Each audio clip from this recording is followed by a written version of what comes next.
The morning sky above the Tourney grounds shimmered gold and rose, but Eddard Stark took no comfort in the dawn's splendor. His cloak, dyed the frost gray of Winterfell's stone, hung heavy on his shoulders despite the warm southern air. From the hand's box, he gazed down at the makeshift city of canvas pavilions and gilded lances, of grooms bustling like ants beneath towering pennants that snapped proudly in the spring breeze. The realm saw the hand's tourney as a blossom-bright celebration, a thing of song and heraldry. Ned Stark saw it as a thickness in his lungs, a cloud of silk meant to hide sharpened steel. He leaned on the carved rail, feeling the sunlit grain beneath his palms, and counted faces in the distant royal box. King Robert, already swilling from a silver-bound horn. Cersei beside him like a golden idol, lips curved in a smile too cool for honest merriment. Beneath her veil of red silk, Sansa shining in a maiden's glow. And beside her, Arya restless as a wolf pup in a cage. No sign of Petyr Baelish yet. Littlefinger was never early when late better suited the role he played. "Tell me again, my lord." Sir Roderick Castle rumbled behind him. "Why we are staging an inquiry in the middle of a tourney?" "Because the arena keeps every eye upon us," Ned answered without turning. "And Baelish thrives on hidden corners. Today, there are none." Roderick's white whiskers twitched. "If your proof is sound, he will squirm like a trout on a hook. He has wriggled off many hooks. But never one tied by Eddard Stark."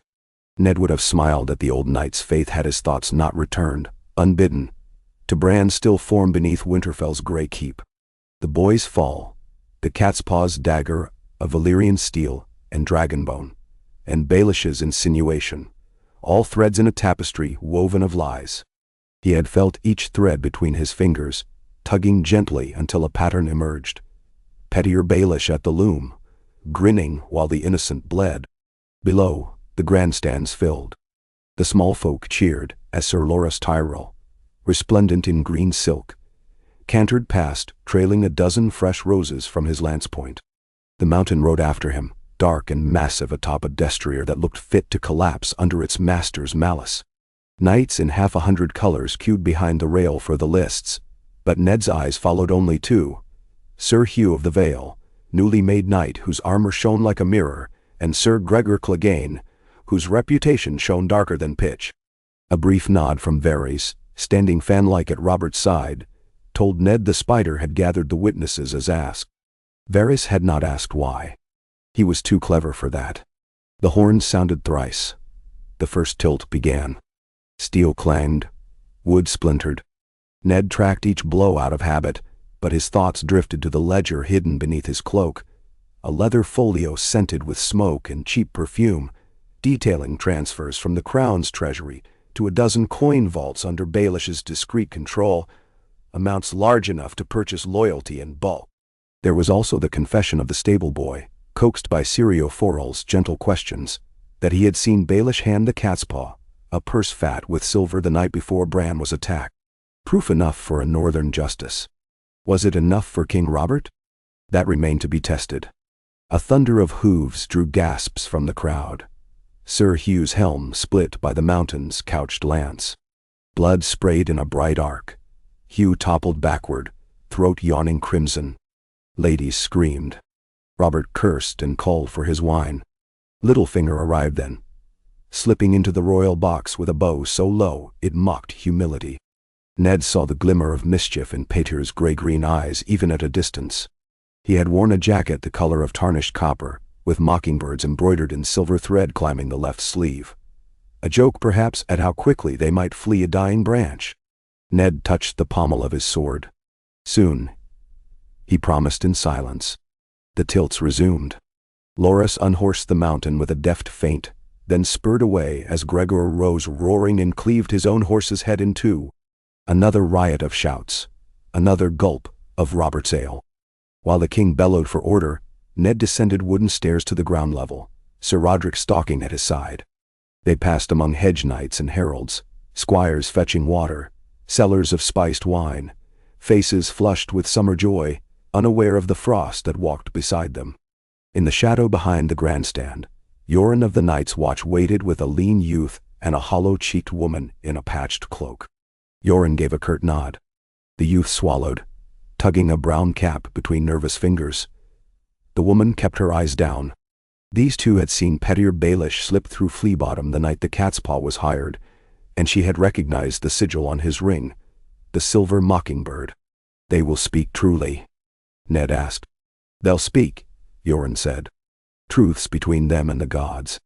Ned clasped Yoren's forearm. "Your debt is paid. I keep no ledgers, Stark. But I recall bastard boys north of the wall whispering your name with honor. That's coin enough." And with a twist of black cloak, Yoren vanished, leaving his witnesses behind like orphans. Bells rang signaling the melee. Across the yard, Baelish lounged on the rail, spinning a tourney token between slender fingers, whispering into Sansa's ear while the girl blushed prettily. Ned's blood chilled. He strode forward, Roderick and 2 guardsmen falling in. Squires scattered at the Northern Lord's advance. Steel-shod boots thudded on planks as he climbed the broad stair to the royal dais. Robert turned, eyes bleary yet amused. "Ned, come drink." "Gods, but that Clegane's a brute. Breastplate split like a melon." "Your grace." Ned knelt briefly, then rose. "I beg a moment apart." "Later, later." Robert hoisted his horn. "Let the man have his fun.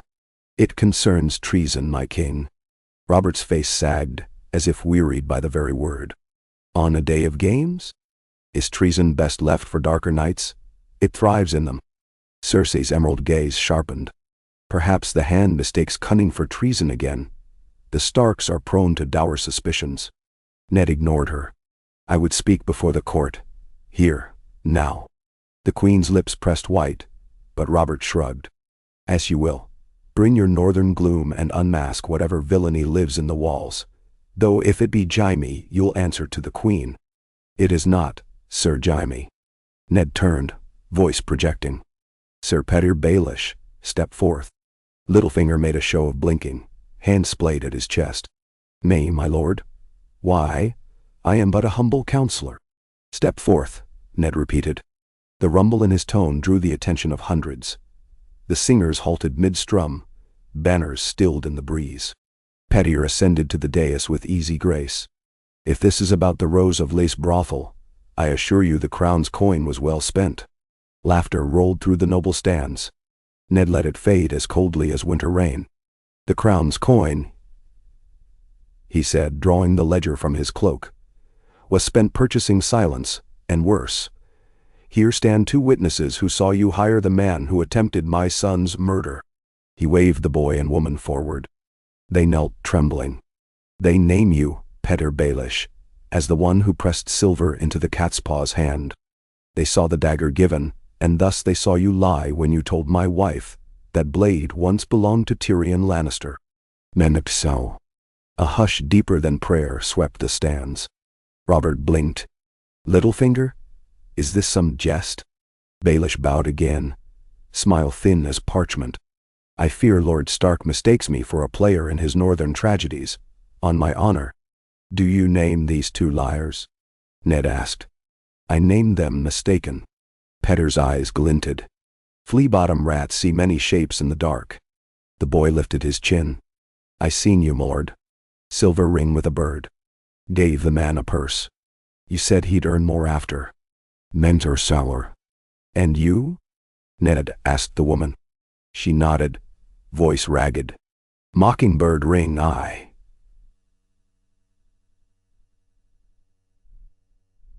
Said the lion hatched from the wolf's egg, or summat queer.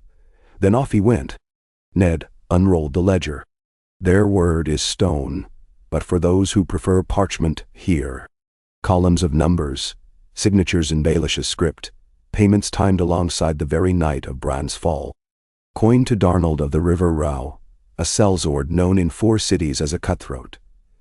Coin filtered through 3 names, each a shadow of the one before, yet the trail remains. He held it to Robert. "Read and judge." Robert glanced, then thrust it at Pycelle. "Grand Maester, is this the hand's writing?" "Plainly not," Pycelle muttered. "Nor mine," Baelish said lightly. "A forgery earns an enterprising scribe a tidy purse." Ned drew the dagger next, cloth-wrapped. Unveiled, it caught the sun like liquid night. Gasps rippled anew. My wife seized this from the cat's paw as he bled. It is yours, Petyr Baelish. You wagered this blade in the last tourney of Prince Aerys's reign, lost to Tyrion Lannister. So you claimed, yet the imp swore he never saw it. Who lies? Baelish's smile frayed. If Lord Tyrion denies owning it, why accuse me? Because only you could gain if the wolf and lion tore each other apart. Ned advanced a step.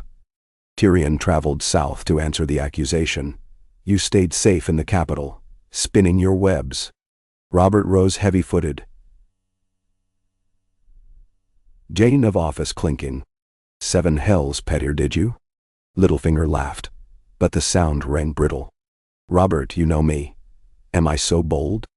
Bold as any sellsword with a purse of crowns, Ned said. You placed coin upon a man's blade and hoped Lannister vengeance would finish the deed. You speak of love for Catelyn, yet you endangered her son for sport. Then? At Catelyn's name, whispered months distant yet pulsing in Ned's blood. Petyr's posture stiffened. A shadow of the boy who dueled Brandon Stark flickered in his eyes. Hurt, spite, longing twisted into something sharp. Love blinds, Lord Stark, he murmured. But hate makes one see clearly.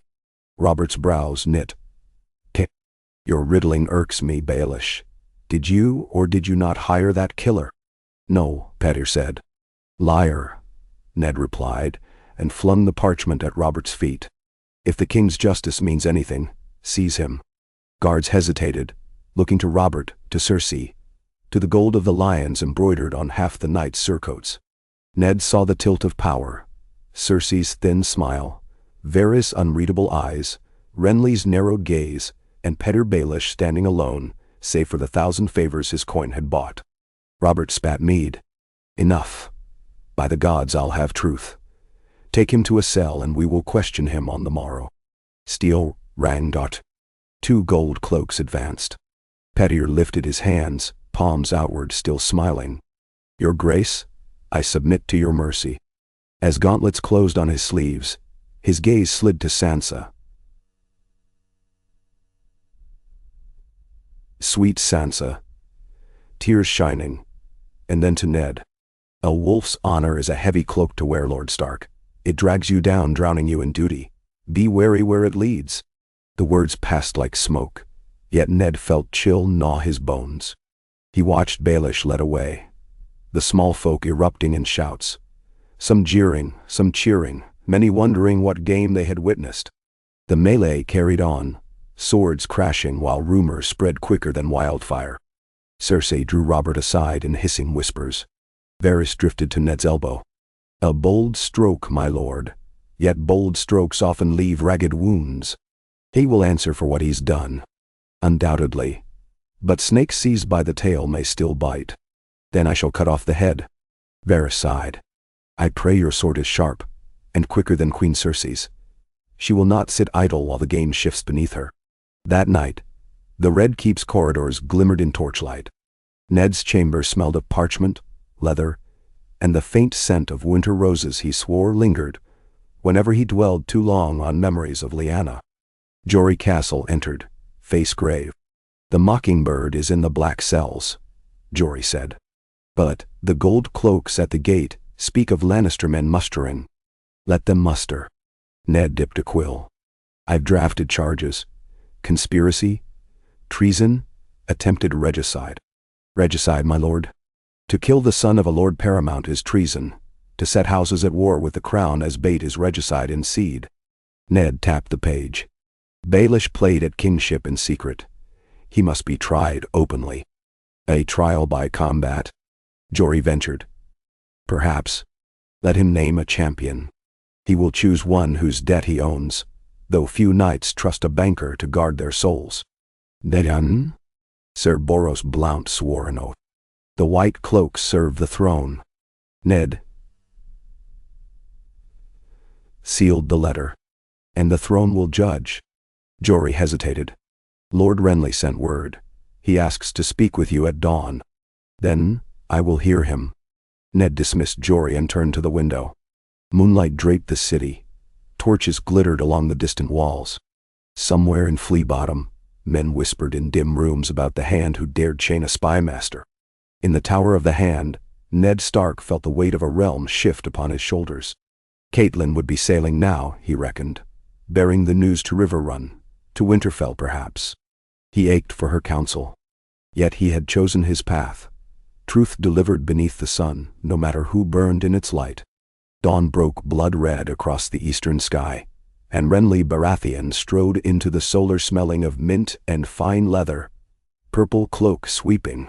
He shut the door with practiced quiet.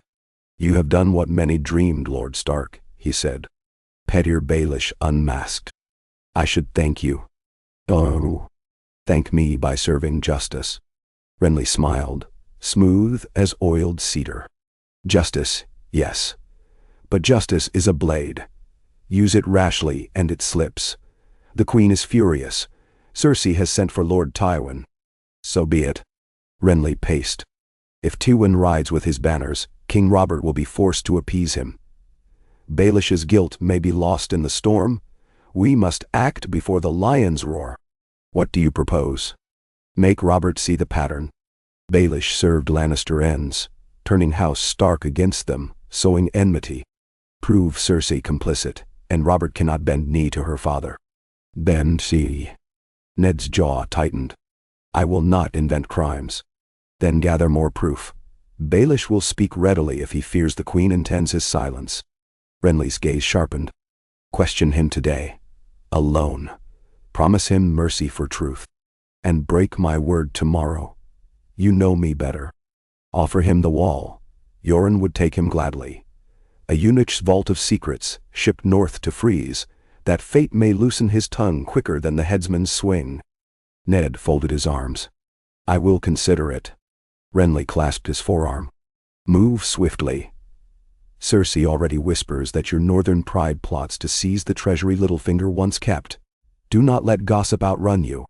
After Renly departed, Ned donned a jerkin of black wool, sword at his hip.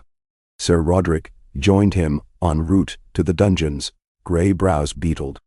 "Well?" Roderick asked. "We question Baelish. And if he confesses, then we confirm Bran's innocence, and perhaps shield the realm from a war of lions and wolves." Roderick grunted. "Wars often ignite whether we strike flint or not." They descended spiral stairs, torches spitting. The black cells breathed damp air heavy with mildew and old blood. A jailer unlocked an iron door. Within, Petyr Baelish sat cross-legged on straw, humming a bawdy tavern tune. "Lord Stark," he greeted as if welcoming a guest to supper. "Have the courtesies of the capital improved? No leeches, no irons yet? I'm charmed." Ned stepped inside. The door clanged shut behind him. Roderick remained without. "Speak plainly. Why hire a cat's paw?" "Hire? Such an ugly word." Littlefinger brushed straw from his sleeve. "I made a wager, perhaps." "On what?" "I forget." "Daddy." Bran Stark nearly died on that wager. Not dead, though. Resilience is a northern trait. I thought the boy might fly, truth be told. Ned's hand twitched near his sword. "Why?" "To stir the pot." Petyr's eyes glittered fox-sharp. "Stagnant broth sours, Lord Stark. The realm needed stirring. You Northmen sitting your haunches in cold castles, Lannisters fattening on gold, Baratheon hunting his way to an early grave. Something had to move the pieces. You would risk the king's wrath for momentum? I would risk anything for advancement. Except honor, perhaps, but that coin buys little." "Ben, no." Ned crouched, leveling gaze with Baelish. "Tell me Cersei's part." Baelish smirked. "What makes you think she shares my games? You ally with those who pay best." "True, but the Queen never pays, she commands, and I tire of commands, hence my present plight." Ned exhaled frost. "Confess, and I will offer you exile to the wall. Yoren will take you, speak and live." Petyr's laugh echoed hollow in stone. "Life in black? No coins, no pretty maids, no ladders to climb. Only ice and wind. You tempt poorly." "Damn." Then rot here until the king chooses a sharper fate. Littlefinger sobered, studying Ned. You love your children. The ledger, clever, but not enough. The witnesses, flea-bottom scum. The dagger, circumstantial. Convict me with that, and King's Landing will see the hand's justice as northern revenge. Civil war, Ned. The lions will roar. The lions will rage. Your bannermen will march suck. I will not fear the truth. Truth?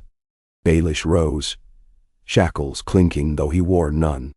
Truth is a feather in the wind. I can give you heavier things. Names, plots, treasons that dwarf my own. But only if I remain in the game. Menderwine. No. Then we both lose. Ned stood. You have until nightfall to reconsider. I reconsidered the day I dueled Brandon Stark. Baelish called as the door slammed.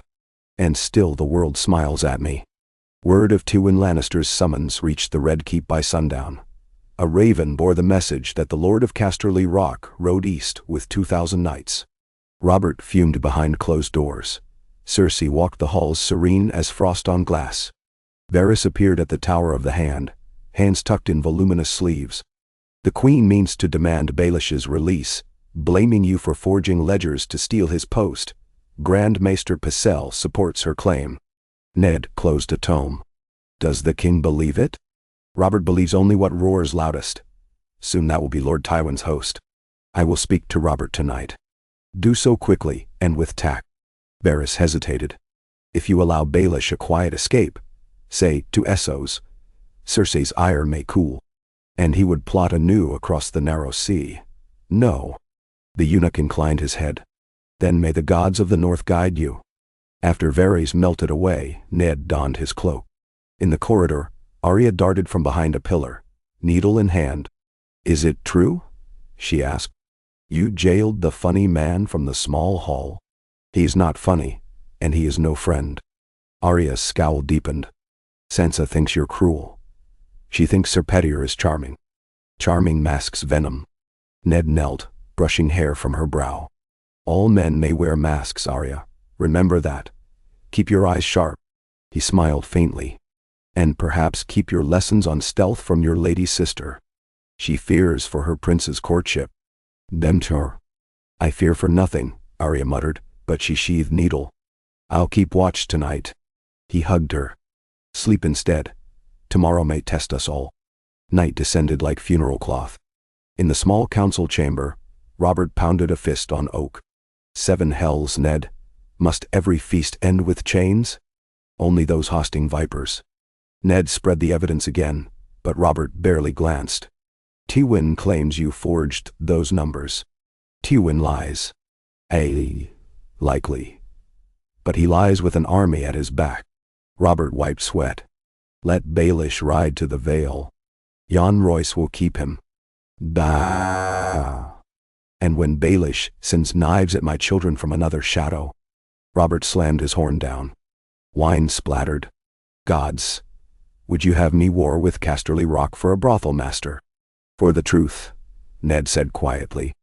Robert's shoulders sagged. Tomorrow I ride for the Kingswood hunt. When I return we decide. Until then keep Baelish locked and keep your own counsel. No more surprises. As you command. Outside Ned met Renly waiting in gloom. The king stalls, Renly said. You will need allies. Will you stand with me? Not yet. I am Baratheon before all. But I will not stand against you. Seek the city watch. Their loyalty can be purchased. More coin. Renly's glance hardened. Coin is power. Even Starks must pay. Ned sighed. I will go to Commander Janos before dawn. Yet dawn's first gray light found Ned roused by shouts. A breathless guardsman bowed. Lord Stark, a prisoner. Baelish. He is gone. Ned's gut clenched. Gone? How? The jailer lies dead. Keys taken. No sign of struggle. Roderick burst in, sword half drawn. The Queen? The Queen ordered no release. The guard stammered. Doors forced from within. Ned cursed softly. The ladder of chaos rose anew, rung after rung. Littlefinger had slipped through his grasp, leaving blood to muddy the stone. "Send riders," Ned commanded. "Close every gate. Search the riverfront, the brothels, the treasury vaults." Roderick caught his arm. "He is already beyond our nets, my lord." Ned stared at the dawn beyond the window, as pale as his knuckles. In that light, he saw Winterfell snows, Bran's earnest grin, Catelyn's fierce eyes, and the long shadow of war stretching from the wall to the summer-drenched south. Baelish had escaped, but his mask lay shattered. The realm had glimpsed the truth, however briefly, and would not easily forget. Somewhere in the waking city, Petyr Baelish breathed free air and smiled. Somewhere in the Red Keep, Queen Cersei planned her counterstroke. And in the heart of it all, Eddard Stark felt the cold of home settle in his veins, a promise and a warning. Winter was coming, sooner now and swifter. He turned from the window. "Summon my daughters," he told Roderick, "and ready the household guard. We ride to the small council. If the crown chooses silence, the North will know its enemy." "Oh no." Roderick bowed. "At once, my lord." Ned's hand rested on ice hilt. The dawn outside blazed, but in his heart, a snow-sharp clarity hardened. He might bend, he might bleed, but he would not break. Not while the realm's game menaced the innocent. Not while Littlefinger's mockingbird still flew unchecked. There would be no more masks. Not for Baelish, not for Ned Stark, not for the realm. In the tourney grounds, lances had broken. Now, it would be swords. And Ned Stark would meet them with winter's truth, unflinching, unmasked. "Ah-ka. No." Renly's warning echoed through Ned's thoughts as he strode toward the small council chamber, flanked by Sir Roderick and Jory Castle. The corridors of the Red Keep pulsed with uneasy life. Servants whispering behind tapestries, guards standing a touch stiffer at their posts, courtiers drifting in twos and threes, with ears pricked for fresh rumor. Word of Littlefinger's escape had spread faster than wildfire, and each retelling added a new flourish. That the Queen herself had opened the cell door, that Baelish had vanished in a puff of green smoke, that a faceless man from Bravos had come to claim his debt. Ned discounted most of it, but the unease was real enough.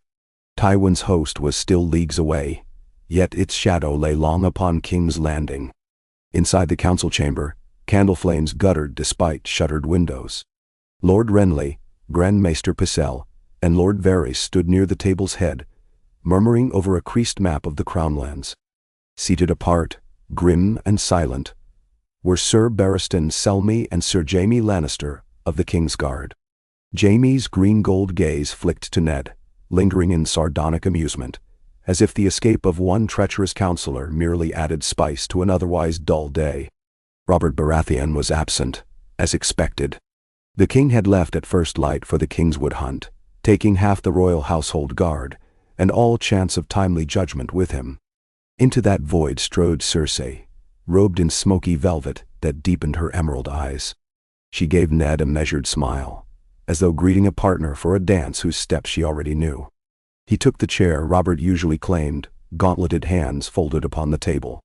He felt the weight of ice at his hip and the greater weight of Winterfell's honor on his shoulders. For all their silks and smiles, the faces before him were less predictable than a pack of wolves in a snowstorm. Pycelle cleared his throat, tugging his chain.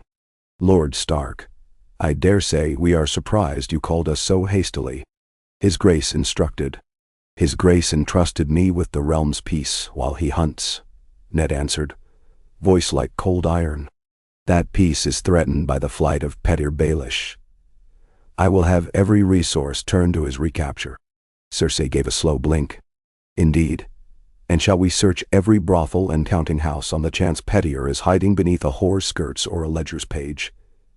"You overestimate his importance, Lord Stark." Varys's soft hands fluttered. Yet Littlefinger did oversee coin flows essential to feeding King's Landing. Already the dockmasters complain they have no orders to offload grain barges sitting in the Blackwater. "Thou." Ned's gaze locked on the eunuch. "You were quick to learn that. Spiders weave wide webs." Varys bowed.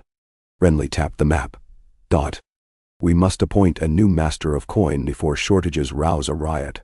I suggest Sir Giles Rosby, pathetic lungs, but subtle with numbers. Rosby? Cersei scoffed. He'd take a month to locate his own purse. I propose Lord Baelor Hightower. Old Town's vaults run thick with silver, and Tyrell goodwill. Ned cut across her. No appointments until Baelish is found and questioned. Jaime lounged back. Question him yourself. I thought he slipped your leash. Not for long. Pycelle sighed, rheumy eyes pleading for calm. We might begin by asking how the culprit escaped at all. The black cells are not porous. That was a wound Ned had no balm for. The jailer's corpse lay on a marble slab in the sept, throat carved so cleanly the silent sisters could not keep the head fixed. Whoever freed Baelish had moved with surgical precision. Professional, disciplined, and likely well paid. He forced his mind forward. Sir Barristan, as Lord Commander, you may assign men you trust to sweep the city. I will double patrols of the gold cloaks. Barristan nodded. Jaime smirked. Cersei folded her hands. Assign who you will, but remember, if your northern dogs growl too loudly, the Lannisters will bare their claws. My father nears the trident even now. Renly gave a brittle laugh. Your father marches with knights, my lady, not acrobats. He cannot leap the river in a single bound, which leaves time for wiser heads to prevail. Wiser heads. Cersei's gaze flicked to Ned. Or stubborn ones. Sir Roderick's hand shifted toward his sword, but Ned stayed him with a glance. He would not draw steel in council. Yet. Stubbornness preserves North and South alike, when used in service of justice. Justice, Jaime echoed, rolling the word on his tongue. I'll grant you Starks love the taste of it. Ned ignored him. One thing more. I require ships posted at every pier. The Mirish cog Dawn Herald sails on the morning tide. Its manifest lists bolts of silk, and 3 numbered chests consigned by Baelish's agents. Those chests must not leave the harbor. Bender. Varys spread pale fingers. Ah, the Dawn Herald. She recently changed captain, quiet fellow, once served with Saladhor Saan if whispers hold true. If Baelish steps aboard dressed as crew, he'd be gone before midday. Then we stopped the ship. Renly signaled a page. I'll send word to Lord Stannis at Dragonstone. He keeps fast ships. They can intercept outside the Blackwater if the cog slips past. Cersei's smile thinned. Coordinating with Stannis already? You surprise me, dear brother. Then no. Surprises keep life keen. Renly's eyes sparkled, but Ned sensed tension beneath the jest. They broke with no final accord, only a flurry of dispatches and stifled hostilities. Cersei departed first, cloak rippling like a banner of nightshade. Jaime followed at languid pace, whistling some Dornish tavern tune. Varys muttered regrets and vanished through a side passage. Pycelle creaked away. Only Renly lingered, studying Ned. You've set the board, but every piece moves against you, he murmured. Baelish's escape makes you seem inept. Tywin's march makes you appear reckless, and Cersei will ensure both tales spread. You need a swift, public victory. Capturing Baelish would serve. Perhaps, but I might offer something better. The loyalty of the City Watch. Renly reached into his cloak, producing a slip of parchment bearing a wax sigil. A crowned stag. I advanced a loan to Commander Janos. He now owes me 12,000 gold dragons. Discharge the debt, and the watch will stand when you bid. Ned stared at the note. A bribe. A purchase. Renly shrugged. Steel needs coin as much as men need breath. Consider it. He left Ned alone with the echo of his footsteps, and the faint candle smell of melting wax. The note felt oddly heavy. Stark pride recoiled, yet Winterfell's words spoke louder. Winter is coming. Coin bought salt and straw against the cold. Perhaps it must buy men too, in this southern storm. Back in his solar, Ned found Arya balancing on the window ledge, eyes sharp on the yard below. Gold cloaks look restless, she said without turning. 4. Just rode out the mud gate. The hunt of Littlefinger begins, Ned answered, ruffling her hair. I need you and Sansa ready to depart on short notice. Home? Soon, I hope. He crouched. If things turn ill, you ride north with Jory and Roderick ahead of me. Arya scowled. Can't I stay and fight? Not this fight. He squeezed her shoulder. Remember your water dances. Swift and silent, like a shadow of winter. She sighed but nodded, hopping down. Her new boots thudded as she darted away. Ned sank to his chair, parchment still in hand. He had once believed honored the surest path through any maze. Yet mazes, he was learning, were built to bewilder honorable men. If buying the watch kept his daughters safe, could he refuse? He pictured Catelyn's eyes, blue as northern frost, unyielding. She would weigh the coin against the lives of their children and choose without hesitation.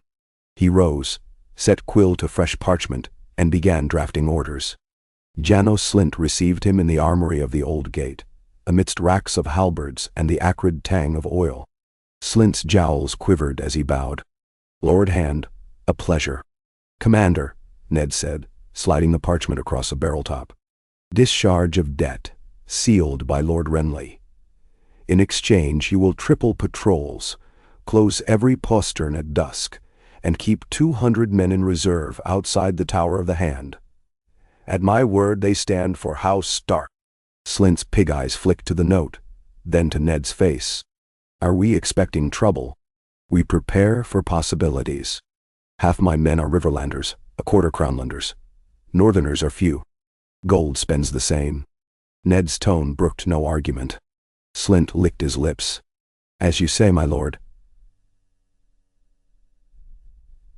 House Stark retains our swords. When Ned stepped back into sunlight, the city's noise pressed close.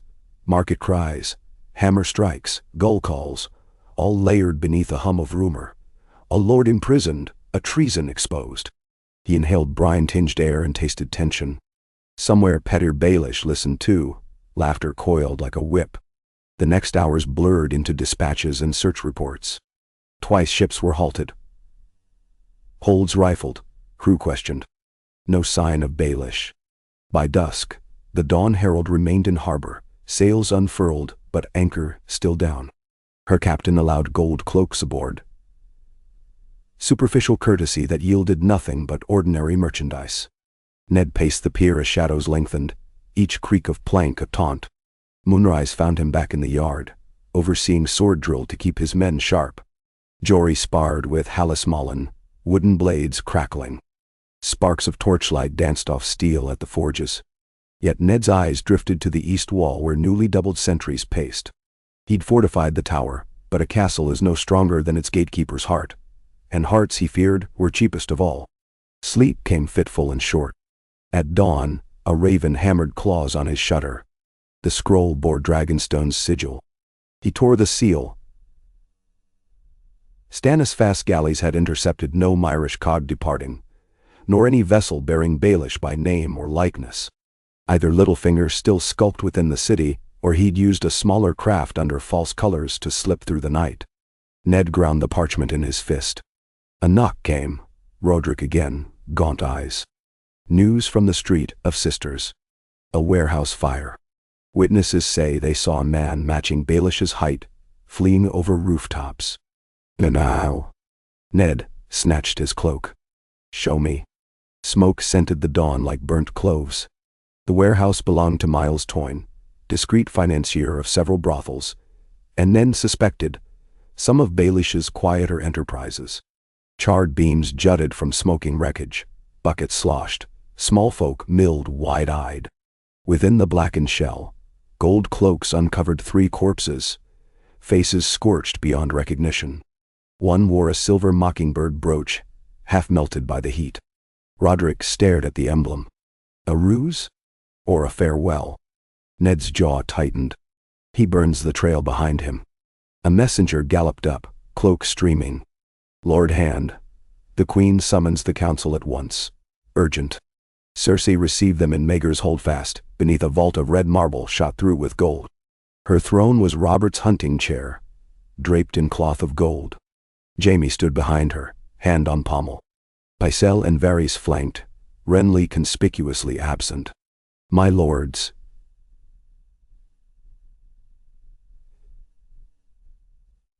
she began, voice smooth and deadly.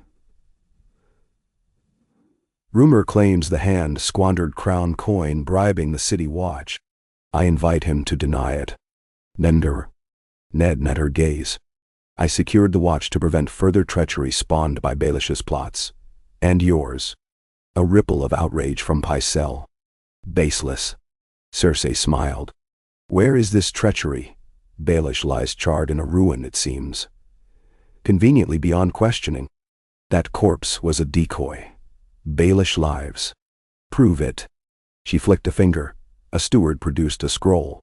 "This is the king's hand and seal, commanding Lord Stark to release any imprisoned counselors, restore seized properties, and relinquish extraordinary command of the city watch.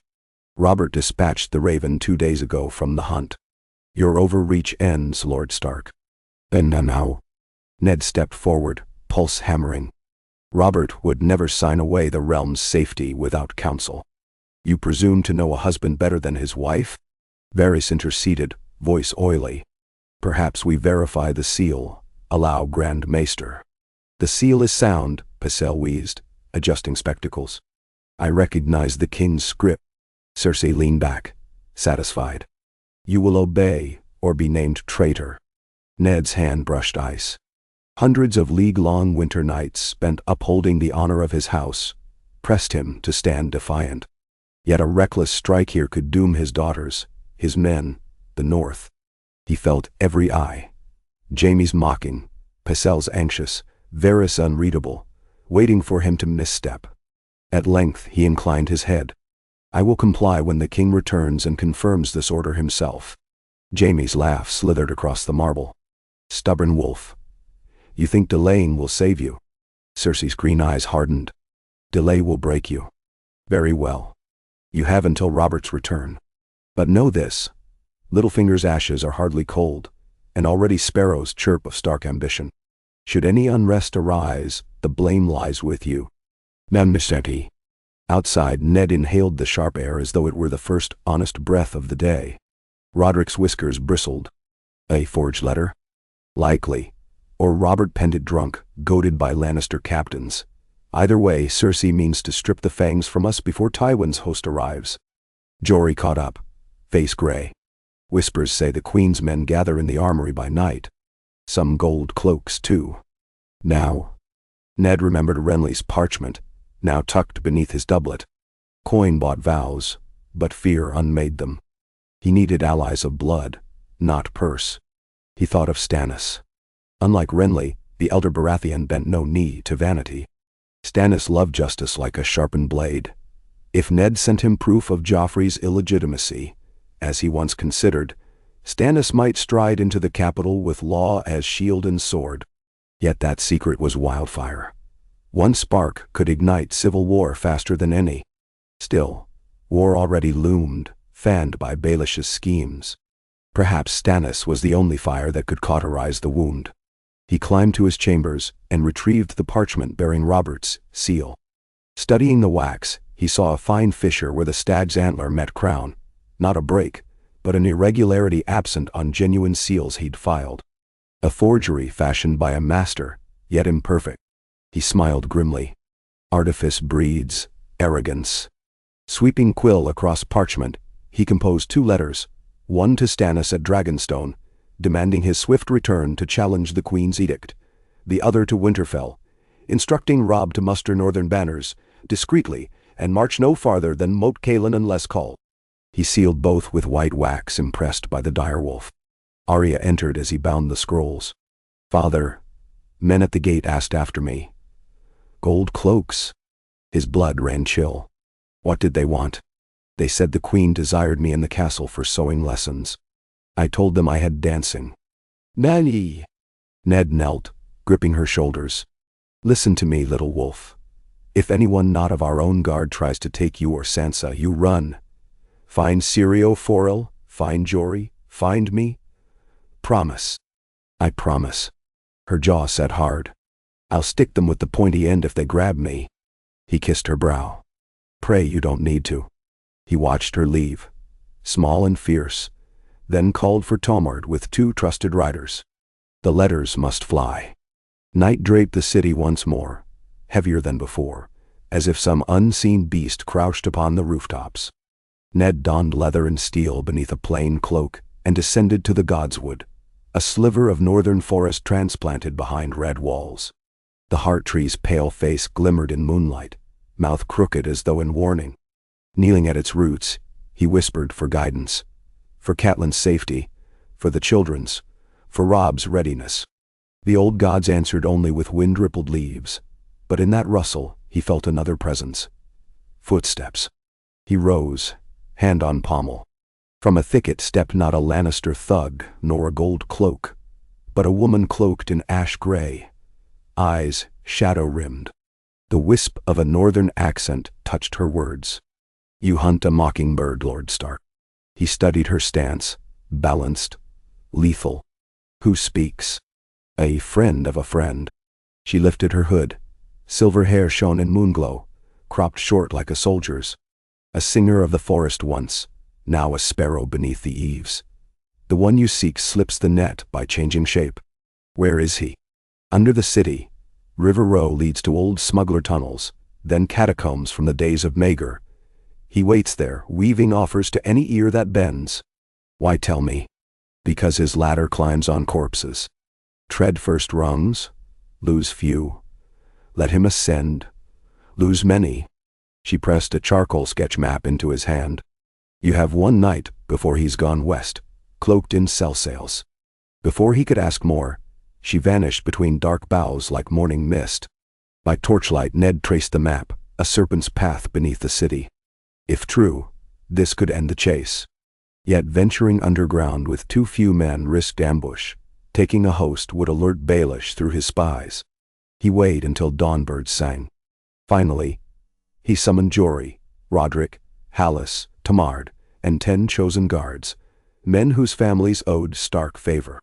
They armed in silence, torches doused, moving like wraiths through pre-dawn haze to the street of silk. There, behind a shuttered potter's shop, a half-crumbled stair descended to darkness. The tunnels smelled of river rot and damp earth. Rats fled their boots. Twice they paused at branching ways, matching scrawled glyphs to the map's marks. Hours seemed to slip sideways, each echo deceitful. At last, faint lamplight flickered ahead. Voices. Ned signaled halt. He crept with Jory to a crumbling arch overlooking a cavernous cellar. Below, 3 figures huddled at a trestle table. Baelish, slender and poised, a brave Ozzy with scarred cheek, and a Myrish woman counting silver coins that gleamed dully. Crates formed a maze around them, stamped with sigils of Pentosi spice merchants, perfect camouflage for smuggled men. Baelish leaned back, spinning a coin across his knuckles. When the lion roars, the mouse scurries. See how the hand clutches for allies. First the watch, next Stannis. He fears the game. The Braavosi spat. And you profit. I live. Littlefinger's grin glinted in the lampglow. Which is more than most fools who stand between wolf and lion. Jory's breath hitched. Ned raised a hand. He studied the angles. Only one visible exit, 2 guards near crates, tunnel beyond. Surprise favored them. He gave the silent count. 3, 2, 1. Steel flashed. Stark men stormed from shadow. The tunnel guard fell with Hallis's spear through his throat. Ned vaulted crates, ice hissed free. Moonpale in lamplight. Baelish's eyes widened, but only for an instant. He knocked the table, scattering coins like startled birds, and darted toward the narrow passage behind. The Myrish woman drew a dagger. Roderick parried, flicked, and she crumpled. The Braavosi slashed at Jory. Wood and iron clanged. Ned pursued Baelish. The passage twisted, ceiling low, walls slimed. Footsteps echoed maddeningly. Twice Ned glimpsed the flash of Pettir's copper-green cloak. He rounded a bend into a chamber open to the river. Moonlight shimmered on black water lapping pilings. A flat-bottomed skiff bobbed, crewmen waiting. Baelish leapt aboard. The crewman shoved off. Ned sprang.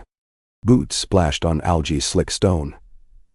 He seized the skiff's gunwale, heaving himself over. Baelish snatched a boarding axe, swung. Ned blocked with ice's crossguard. Sparks spat. The crewman lunged with both hook. Ned kicked him overboard. Water swallowed a scream. Baelish danced back, eyes fever bright. Still chasing Stark. Let go the quarry and live. Ned pressed. The skiff rocked, blades rang. Confess, he growled, and I'll grant you the wall. The wall? Baelish laughed, sweat gleaming. I am higher than ice. Their swords locked. Pettir's arm shook. Ned's northern strength bore down. Inch by inch ice slid along steel toward Littlefinger's face. A thwip cut the night. Something struck Ned's shoulder, an arrow, black-fletched. Pain flared white. He staggered. Baelish wrenched free, slashing Ned's thigh. Another arrow hissed.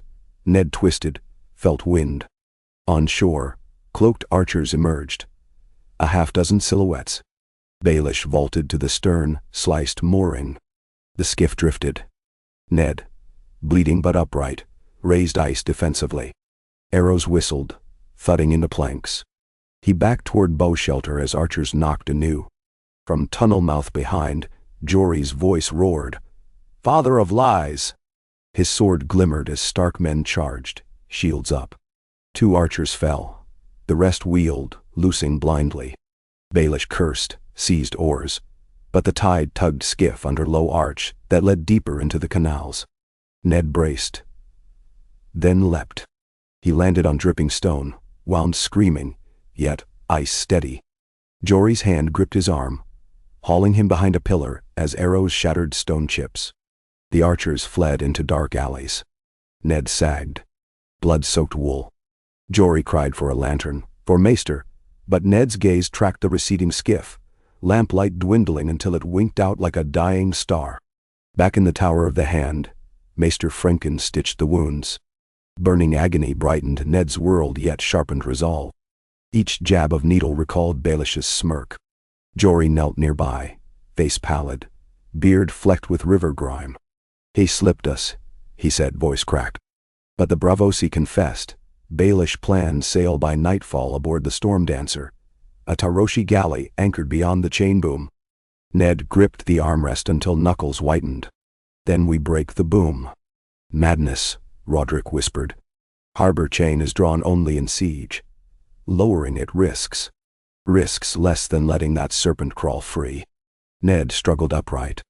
"Ready, men. I'll lead. Your wounds will not kill me tonight." He met Roderick's gaze. "The city sleeps. We strike before Dawnwatch can deny us." They moved like thunder behind cloud. 3 barges laden with Stark men drifted down the black water under oar. Mist blurred, lantern glow. Ahead loomed 2 squat towers anchoring the great chain. Gold cloaks manned the battlements. Silhouettes against torches, bored and half-dozing. Jory rode beneath outer wall, scaling narrow sluice. Moments later, shapes toppled, guards silenced. A rope dropped. Ned's men swarmed upward. The tower courtyard was seized with brutal efficiency. Ned limped last, leg throbbing. He found the winch house. Massive drums wound with black iron links thicker than a man's thigh. Windlasses creaked as his men heaved. Inch by inch the chain slackened, sinking beneath water with a hiss like drawn breath. Across the river, the Storm Dancer shifted at anchor, Taroshi pennants fluttering. Shadows flickered upon her deck, crew rousing at sounds of lowered boom. Boarding ladders scraped. Ned cursed. "Row, row," he shouted to the barges below. Oars bit water. But from upstream sudden lights flared. War galleys of the Royal Fleet, awakened by chaos. Trumpets brayed. Ned saw Renly's green stag banner among them. Relief washed cold. Stannis' ships must have signaled. Galleys swept downstream, rams ready. The Storm Dancer unfurled gaudy sails, catching breeze to flee, but chain slack caught her too late. A galley's ram tore her flank. Wood, cracked like thunder. Men screamed. Flames burst as lamps shattered. Amid smoke, a lone figure sprang for the rail, slender, cloak swirling copper green, and hurled himself into the black water. Ned craned, searching the waves. Moonlight carved silver on ripples, hiding secrets. Renly's flagship drew alongside the tower. He hailed Ned with sardonic cheer. "Stubborn wolf, I smell burning ships. You're doing. Justice is doing." Ned's voice carried harsh over water. "Then climb aboard." Renly pointed aft. "We fish for mockingbirds." Hours they dragged nets, lanterns sweeping. Flotsam bobbed, broken spars, silks, a Taroshi sailor clinging to cask. No Petter Baelish. Dawn smeared pink across a smoke-streaked sky, revealing only blackened hull of the galley sinking by mid-channel. On the quay Ned disembarked, wounds throbbing anew. Renly offered wine. "He's fish food," Elsie found a hidden grotto. "Either way, your quarry's ended." "Ended?" Ned stared at the smoke. "He survives until proved dead." Renly raised brows. "Would that satisfy you?" "Truth alone will satisfy." Ned turned landward. "And should he breathe, hell crawl toward new schemes, I will be ready." By mid-morning, Ravens bore his report north and to Dragonstone. Chain lowered, ship destroyed, Baelish presumed lost at sea. But threat persists. He sealed each with ice-white wax. Later, atop the battlements, he watched Tywin's vanguard banners glimmer on the distant Roserad. War approached, as inevitable as winter. Yet Ned Stark felt the chill less keenly. He had hunted the mockingbird through darkness and flame and river's depths, and though the final stroke remained unseen, he had proven to court and city alike that no mask endured beneath the eyes of the wolf. Below, in the yard, Arya practiced needle forms under Sirio's guidance, feet swift, blade swifter. Sansa knelt beside Septim Ordain, arranging fresh-cut flowers, lilies and wolfsbane entwined in unspoken harmony. Ned watched them and breathed deep. Honor stood ragged but unbroken, truth bloodied yet alive. The game went on, pieces scurrying, but the North Guardian had shown his teeth. Winter would come, but when it did, its bite would find Ned Stark ready. He rested hand on the cold stone. Somewhere beyond horizon, perhaps in some sea cave or on the deck of yet another bought ship, Petter Baelish might crouch and plot anew.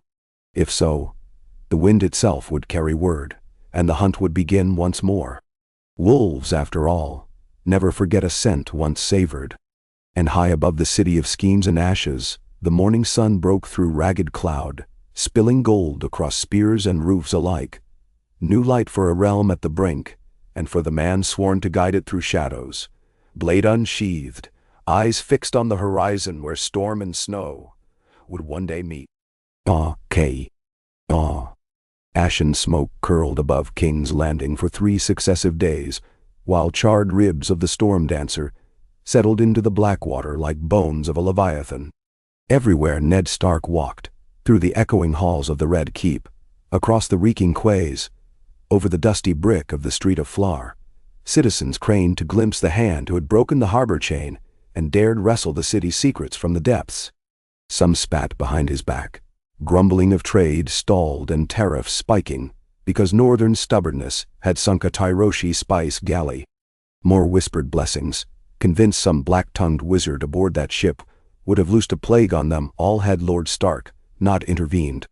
Word traveled in half-truth and flung sparks, but one certainty took root.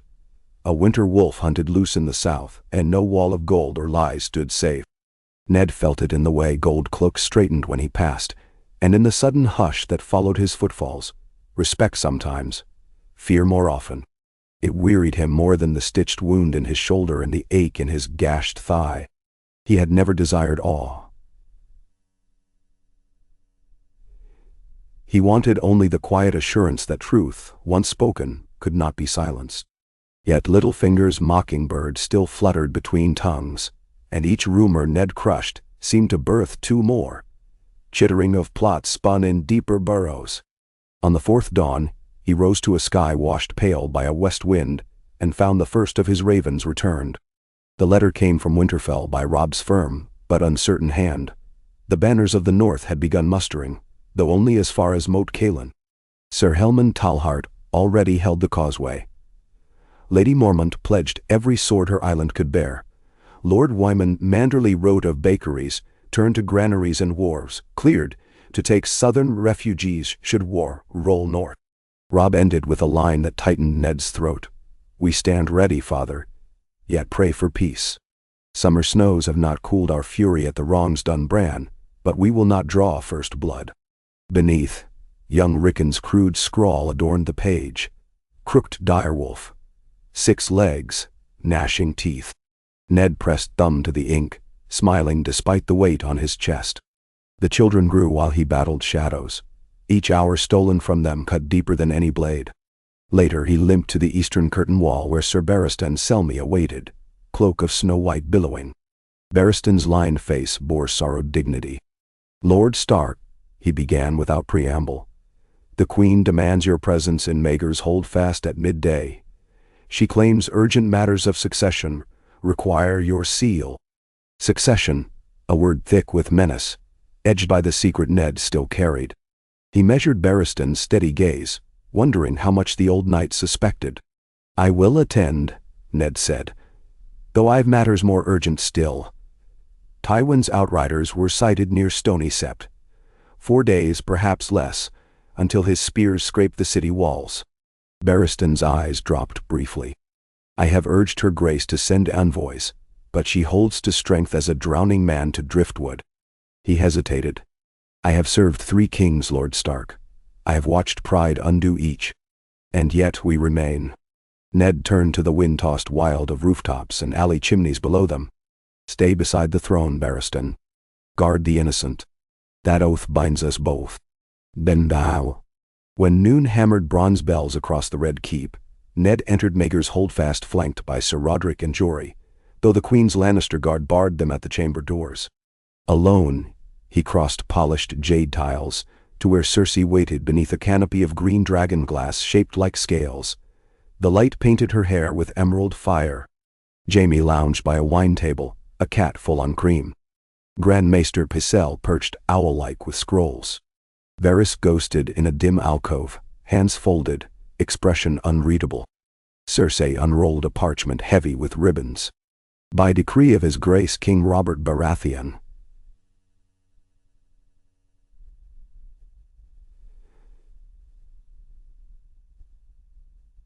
She recited, "The hand shall place his great seal on this amendment to the line of inheritance, affirming Prince Joffrey as sole heir and second in the succession line being Princess Myrcella, followed by Prince Tommen." She extended quill and wax. "Your mark, Lord Stark." Ned did not reach for it. The king's hand should hold the quill himself, not press-ganged by those who fear his sober word. "Robert rides yet," she answered. Syrup turned to stone. "Stags wander far in the Kingswood. The realm cannot dangle while he drinks and hunts." She took a step nearer, voice dropping. "And if you refuse, no Lord Tywin will smash these walls to gravel. His letters vow red doom if his grandchildren's rights are contested further." Ned's gaze flicked to Jaime.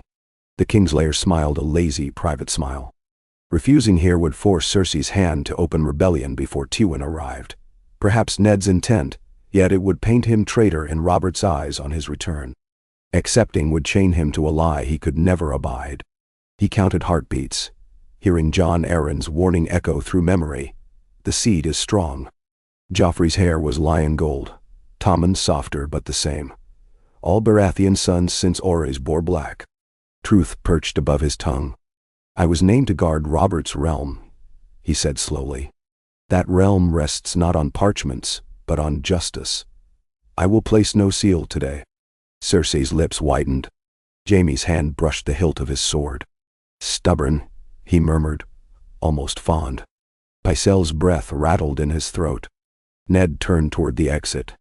"When Robert returns, we 3, king, queen, and hand, shall sign together, should the king's own blood confirm what Quilman write." Cersei's laughter followed him out. brittle as snapped glass. Evening brought a hush, like the still before a breaking dam. In the Tower of the Hand, Ned convened his captains and household men. The outer gates sat bristling with northern guards loaned by Commander Slint for coin now well spent. But Janos was not at council tonight, claiming gout. Ned distrusted absences. "Double watches," he ordered. "No one enters without my word. We keep the king's peace until he reigns it himself. Then now." Hallis Mullen cleared his throat. "And Lord," whispers. "Say the Queen gathers the Red Keep garrison at moonrise. Gold cloaks too, or half of them." "Which half?" Ned asked, though he feared the answer. "The half you did not pay," Jory grimaced. "Slint's coin may not reach far in Tywin's coffers." Outside, riders clattered across stone. Couriers from Dragonstone bearing black stag sigils. Ned broke Stannis' letter in tense silence. His brother Robert had not returned to camp these last 2 nights, having pushed deep after a gargantuan boar. Stannis urged swift dispatch of royal leech barbers and sober men who might pry Robert from the skin of drink long enough to ride home alive. Ned exhaled. "Ready litters and chirurgeons," he told Roderick. "I ride at dawn with Barristan to fetch the king." But dawn never saw that plan born. Bells clanged like iron skulls before first light. Alarm ringing from the gate of the gods. Ned lurched from half-sleep, pulled boots over linen bandages, seized ice. Arya met him in the passage, Night's Watch black draped around her shoulders. "Sansa is with the Septa," she said, eyes wide. Men in lion cloaks marched through the maiden vault. They took the Queen's path. Jory and Tamard burst up the stair. "Lord Stark," Jory panted. Janos Slint turned cloak. "Gold cloaks surround the tower doors. We hold the upper yard, but the lower is theirs." Ned's jaw hardened. So the price of loyalty had been counted and found wanting. "Rouse every man," he said. "Bar the hall? Archers to the windows." A horn sounded, raw and urgent. Over clash of boot and shouted orders, Ned heard a thin, flute-like note weaving through. The signal Sirio used in training. Arya's eyes flared. "That's for me." "Stay with Sansa," Ned commanded. "Hide. Jory will bring you word." She bit her lip, then darted off silent as smoke. Below, armored thunder shook the yard gates. Ned descended spiraling stairs into the great entry hall where his bannermen formed a shield wall. Steel-rimmed pavises bearing direwolves locked edge to edge. Candles flickered on oak rafters. Dust motes churned like agitated wasps. He scanned faces. Grit. Fear. Determination. Janos Slint's nasal bellow echoed beyond the oak-barred doors. "In name of King Joffrey, open. Lord Stark is summoned to council for treason." Treason. The word fell heavy yet absurd. Ned strode forward, voice carrying. "Sir Jory, open only the wicket. I will answer this slander." Jory unlatched a small iron-barred window. Slint's pocked face appeared ringed by sunrise. Behind him lined ranks of gold cloaks and crimson lions. "Your Grace's pardon?" Ned called. "King Robert still hunts. You speak of a prince's orders." Slint sneered.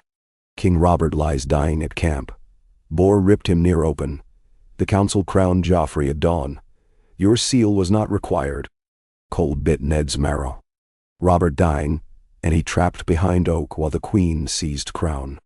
It fit too neatly. "I would see the king," he said. "You'll see the headsman if you refuse." Ned looked to Roderick, to Jory, Hallis, every man whose blade now trembled upon a pivot of choice. He felt the moment stretch wicked thin. War here would carve corridors red and likely kill his daughters. Yet stepping out unarmed might end him, and leave the North fatherless. Honor warred with blood. At his elbow a small voice. "Sansa?" White-faced, breathless. "Father, the Queen says if you kneel, she'll spare us. Please." "No."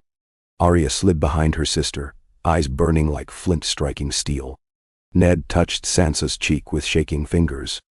Then he sheathed ice with deliberate calm. Open the door. Gasps fluttered, but he raised a hand, silencing protest. Jory unbarred the oak. Morning light poured over swords drawn. Ned stepped across the threshold, cloak rippling. Archers on rampart above knocked. Gold cloaks leveled spears. Janos Slint's grin spread belly wide. In irons, he told his men. Ned offered wrists. Chains bit cold. He caught Jory's stare.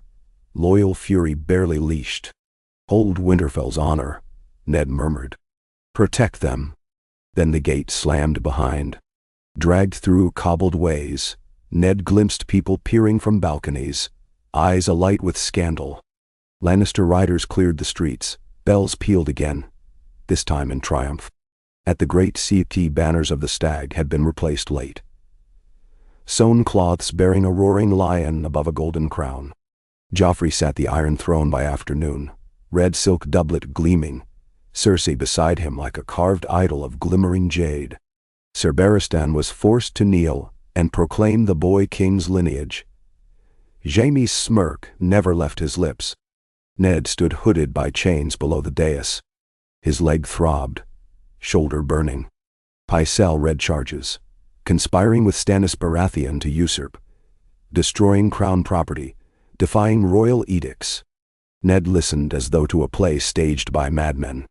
When prompted to confess, he raised bound hands. By the gods old and new, I served King Robert to his final breath. You call me traitor while seeking false heirs. The truth will out. Ask the book of lineages Jon Arryn studied. Ask any sage. Every Baratheon born of Ores bore black hair. Joffrey wears gold. Menorwan. A hiss ran through the hall. Lannister swords rasped out. Cersei's voice cracked like a whip. Silence him. Ser Meryn Trant backhanded Ned across the mouth. The blow split his lip, stars bursting behind his eyes. Yet Joffrey leaned forward, vicious curiosity bright dot. Let him speak. The boy sneered. I wish to hear more treason. Ned spat blood. Send for Stannis. He's Robert's true heir. You sit a chair of lies. Joffrey's face purpled. Ser Ilyn, bring me his head. Chaos erupted, Barristan stepping forward protesting, Renly shouting that no blood be spilt, Varys flapping like a pale moth. Cersei seized Joffrey's arm, but the boy jerked free. Swords lifted. Then a voice thundered above all, deep, torn by pain yet commanding as storm surf. King Robert Baratheon himself shambled through the side doors, flanked by bruised huntsmen. His tunic darkened by swaths of crusted blood. Face chalk, pale, yet his eyes burned cobalt fury. Silence crackled. By my name, he growled. Any man here draws steel against my hand, loses the arm he swings it with. Shock froze the hall. Joffrey gaped. Cersei's mouth shaped disbelief. Jaime's hand hovered uncertain. Robert lurched to the throne's foot, refusing help. Fetch a chair, he said. None moved, so he sagged against a pillar. I killed the boar, he rasped. Near killed me too, but not enough to leave my realm to vipers. Ned, old friend, what madness. Ned struggled upright. Your son would mount you before the corpse cooled. He declared you dead, and crowned himself. Memerend. And see. Robert's gaze shot to Cersei. She donned grief like ill-fit silk. My love, the maesters swore you'd never ride home. The council feared losing your grip, Robert snarled. Sweat purled on his brow. He rounded on Joffrey. Boy, you stand there in stolen plumes. Did you order this? The prince tried pride. It wilted under Robert's stare. Mother said. Robert waved him off. Sit. Speak another word, and I'll tan your royal hide. Joffrey slunk to the throne steps. Pycelle tottered forward. Your grace, the wound drains your essence. You must rest. Silence. Leech. Robert pressed a bloody rag to his flank. First I set my realm right. His gaze swept the hall. Tywin rides, war nips at our heels. Yet we bicker, crippled by lies. He pointed at Ned. I trust this man's honor more than any gold-gilded promise. Remove his chains. Sir Barristan obeyed, gentling the manacles off. Ned flexed aching wrists. Robert coughed crimson flecks. Write this. Ned Stark remains hand until I breathe my last. Joffrey is crown prince, but not crowned till I'm in the ground. The council will send ravens to Stannis, and Renly summoning them for witness. No armies, no swords drawn. Tywin may come, but he enters as guest, not tyrant. Cersei's voice sliced vainly. You grant the wolf free run. He glared. One more word of wolves and I'll build you a kennel. She paled. Robert turned to Ned, voice lower. Find me Maester Coleman's draft, that milk of the poppy stronger than Pacel's dust. I'll live long enough to mend this breach. Ned bowed. All my skill, my king. Somewhere beyond the columns, Very slipped out. Surely to spin webs catching Tywin's wrath before it stormed the gates. Robert lingered a fortnight between life and death, bedridden in the Tower of the Hand, so Cersei's cosseting could not isolate him. During that time, Ned commanded a city poised on sword edge. He posted Northmen and loyal gold cloaks at each gate, quartered Barristan's best knights within arrowshot of the king's chamber, and installed Renly as steward of provisions to keep him too busy for deeper plots. Cersei seethed, but with Robert's waking eyes upon her, dared only poison the air with whispers. Every noon Ned brought parchment to the king detailing troop movements. Tywin's force stalled at the Trident, confronted by Edmure Tully's levies. Stannis sailed for the capital with but one ship, armor-packed instead of men. Dragonstone's fleet under Sir Imry Florent shadowed Tyroshi waters for stragglers. War slowed. Snagged on uncertainty. But one night, Robert's strength failed. Ned sat alone with him, moonlight silvering the bedposts. Breath rattled shallow in the king's chest. He grasped Ned's arm. Promise me, Robert croaked, eyes glossy. Protect them all.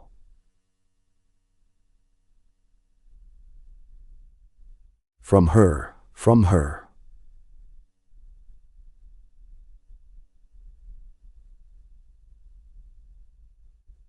I made a kingdom, but never knew how to keep it.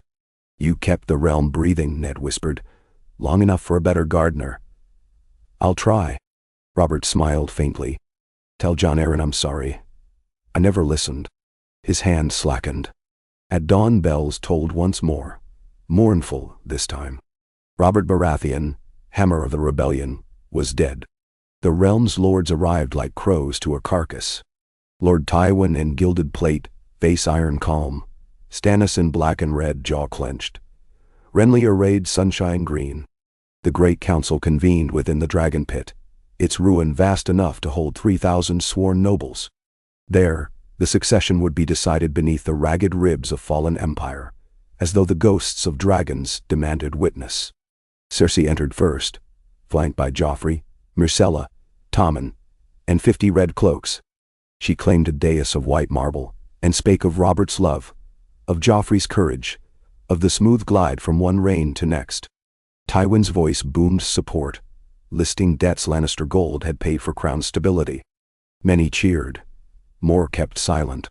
Renly countered boldly, crowning Stannis by right of law, citing birth order, lineage unbroken. The Stormlands lords roared approval. Stannis himself spoke little, only that justice unsheathed must strike true or not at all. Then, Ned Stark rose. Alone he stepped to the broken center ring, ice across his back, black scabbard stark against wolf gray. Murmurs swelled like surf. He unfurled the tome, Jon Arryn died for, its board covers stained by candle soot. The lineages and histories of the great houses of the 7 kingdoms. His voice carried to every crumbling arch. For 3 centuries this record names every Baratheon son black of hair, blue of eye, as Storm King, as Hand, as Prince. Here lies proof none denied. Yet the children beside the queen are gold of hair, green of eye. He faced the nobles. Robert, my brother in arms, my king, suspected naught. But Lord Jon Arryn read these pages and saw the seam of treason.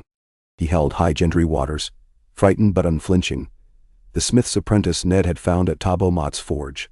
Black hair, blue eyes, Robert's jaw. Here stands Robert's true blood. A roar of dissent burst, Tywin shouting forged lies. Cersei, shrieking. Stannis stepped forward, sword flaming in dawn sun. The throne is mine by right and law, he thundered.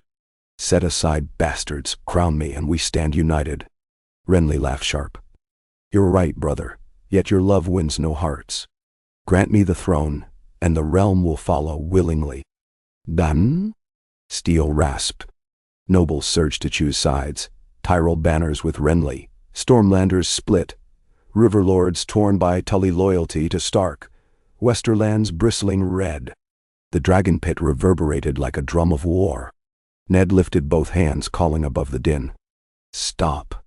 The single word cracked like a thunderbolt. All eyes turned. Choose this day. War for pride or peace for truth.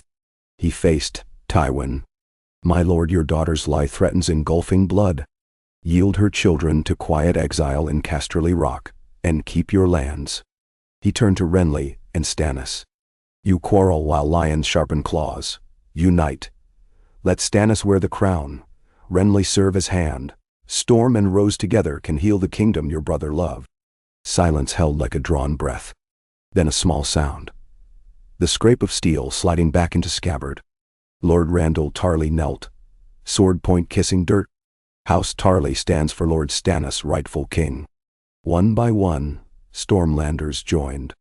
Highgarden hesitated, but Loras Tyrell, staring at Renly with wet eyes, whispered, and Renly slowly nodded, stepping beside Stannis.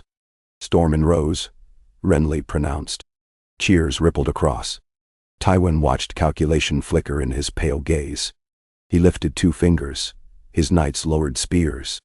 Let the realm's high septon test the children, Tywin said, voice velvet over daggers. If paternity be false, Lannister honor withdraws claim. But my grandchildren return to my care unharmed. Ned inclined head. Agreed. Cersei shrieked wordless fury. Jaime took her arm, guiding her away before wrath lit wildfire. The lords voted in overwhelming tide. Stannis Baratheon proclaimed King of the Andals, the Rhoynar, and the First Men. Renly Baratheon as Hand. Eddard Stark as Lord Protector of the North and Warden for the realm, until spring. Joffrey, Myrcella, and Tommen were sent under guard to Casterly Rock pending Septon's judgment. Their fates unsealed, but their crowns stripped. That night, banners of gold stags on red flapped above the Red Keep. Fires blazed in streets, this time celebratory. Small folk cheered the boar killer's brother crowned. Some cursed the change, fearing new taxes. But blood did not flow in gutters, and bells told a hopeful peal. High on the wall Ned stood with Renly, wind tugging cloaks. A fragile peace, Renly mused. But peace all the same. Stannis will make a stern king. The realm may chafe. Better stern oaths than broken, Ned said. Renly's grin flashed. And what of our mockingbird? Your river nets found only driftwood. Ned's eyes traced the dark ribbon of water below. Pettier Baelish lives as long as schemes take breath. But the realm knows his color now. He will find no perch this side of the narrow sea. Mennorwand. Across, perhaps? Renly quirked brow.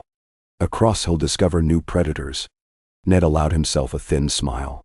I sent word to the Iron Bank detailing debts vanished with him. They hunt sharper than deerwolves. Renly laughed. Then let Essos mind him. Footsteps approached, Arya and Sansa together. Arya held needle sheathed. Sansa clasped a roll of fresh-cut winter roses. Father, she said, cheeks pink. Septa says the godswoods bloom at dusk. We hoped you'd walk with us. Arya tugged his sleeve, impatient. Ned glanced over the city, its roofs gleaming copper red in sunset. Somewhere below, the old rumor scuttled into cracks, slain or starving. Above,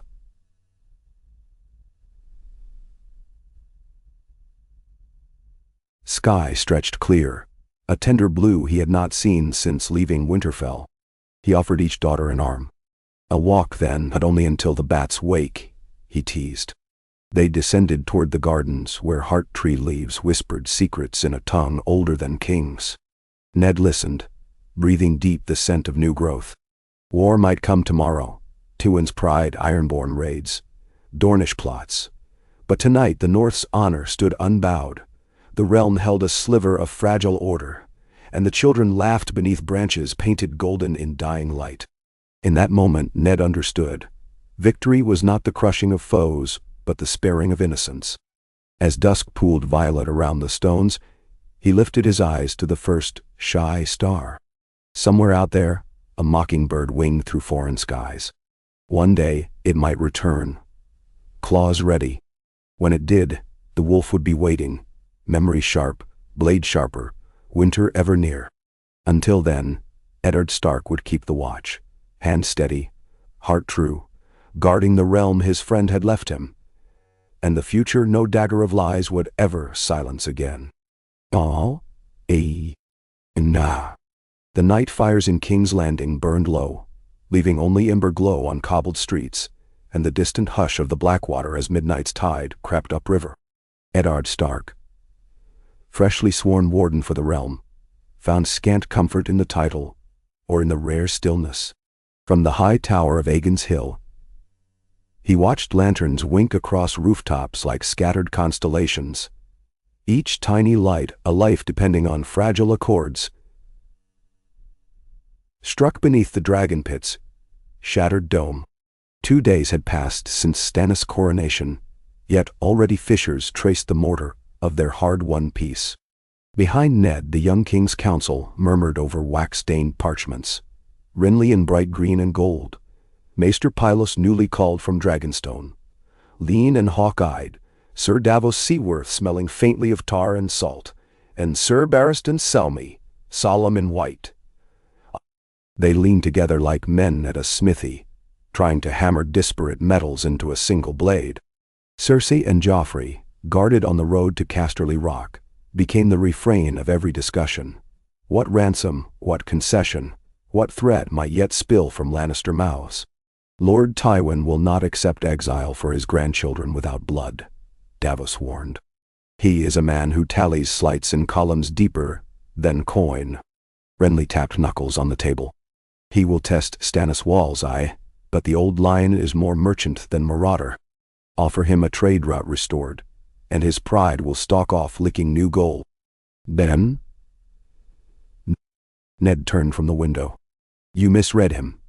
Tywin trades only when assured greater power in return. And if he sees a crack, he will widen it until the realm falls through. He bent over the map. Northern banners massed at Moat Cailin, Stormlander levies still gathering, and Tywin's army positioned a day south of the Trident. We need a deterrent, a garrison at Harrenhal large enough to bar his crossing, ships on the Redwyne Straits to choke Lannisport if he advances by sea. Renly frowned. Redwyne's fleet bends knee to Highgarden. Highgarden bends knee to me, supposedly. But my dear father by marriage grows shy when Stannis scowls. I can secure half the fleet, no more. And what of the north? Asked Maester Pylos, quill poised. Your son holds 30,000 at the neck. Will they march south? Ned's stomach tightened. Only if Riverland's crops are burned behind Tywin's host. I will not move Robb from Moat Cailin unless forced. Winter is a month closer each dawn. A soft cough signaled Sir Barristan. Your Grace, he said, addressing Stannis even in the king's absence. The small folk mutter of grain prices doubled. Ships laden from Volantisque in the bay, duties unpaid. Littlefinger once greased these gears. Littlefinger greased them with stolen silver, Ned replied. We will set honest tithes. But first, find a steward unswayed by bribes. Renly's half-smile surfaced. Honest and clever enough to placate moneylenders. A rare bird indeed. Might even crow in black and white. He raised brows toward Ned. What of Sir Roderick? He collects taxes at Winterfell. Now. He collects them by counting sheep, Ned said. An honest heart, yes. But coin flows require sharper sums. He exhaled. For now, post Davos at the harbor office, His smuggler's sense can sniff rotten ledgers. Davos flushed. If the king commands, I serve. Though dry land sets my boots itching. They spoke until cressets guttered and Pylos ink froze to sludge. When at last Renly stretched wearily, Ned dismissed them. His own bed waited behind oak doors. But beneath the furs sleep fled like a wary heart. Images strobed the darkness. Robert's labored breath. Cersei's emerald fury. Tywin's implacable gaze. Most haunting of all, the echo of feet on stone. The sound Arya made when practicing steps at dawn, repeating Sirio's litany. Quick as a deer, quiet as shadow. That memory drew a faint comfort. He must have drifted, for the moon had dipped westward when sudden footfalls roused him. Jory entered without ceremony, face pale. Riders at the postern gate, a raven lord from River Run. Ice pricked Ned's veins. He broke the tube and unfolded parchment scrawled by Catelyn's swift hand. Your sister Lysa fled Eyrie with the boy. She claims realms of Shadow Stalker. Worse, Hostane's rooks speak of Sellswords mustering in the Vale under the sigil of a mockingbird.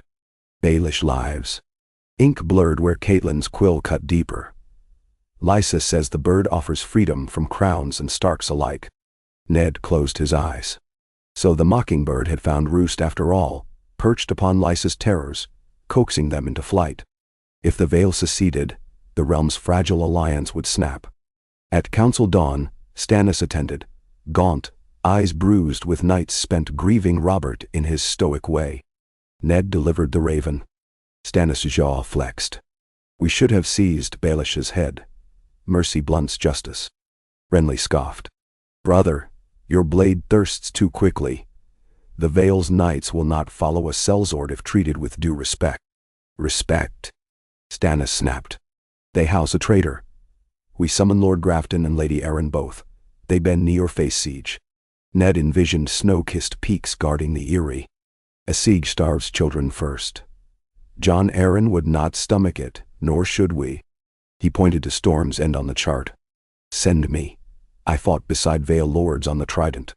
Some still honor those bonds. Then see. Stannis studied him. Flint, seeking spark. At length he nodded. Go then, take a small retinue. Show strength clothed in humility. If they yield Baelish, accept their oaths anew. If not, his gaze hardened. Learn where their loyalties lie. 2 evenings later, Ned rode from the Gate of the Gods at the head of 30 sworn swords and 4 maesters for witness, Hallis Mullen commanding. Arya begged to ride disguised as a page. He forbade it with heavy heart. She watched them depart from the parapet, wind tangling her hair in black snarls. The King's Road north felt almost kind beneath September's sun, fields ripe, streams mirror bright. Yet each mile carried rumors southward. Tywin's host skirmished Tully outriders near Maidenpool. Euron Greyjoy's silence glimpsed off Fair Isle. A Dothraki Khalazar sighted across the narrow sea. Ned had always known the world vast. Only now did its burdens feel so. 6 days' ride brought them to the mouth of the Blackwater Rush where stone sentinels rose. Ships of the brave Ossi Free Company hired by Stannis to guard the river. Captain Rytho, a scar-cheeked bravo, hailed Ned warmly. Song say you cut chains and lions both, my lord. He bowed. May every realm breed wolves like you. Ned offered modest thanks and pressed on.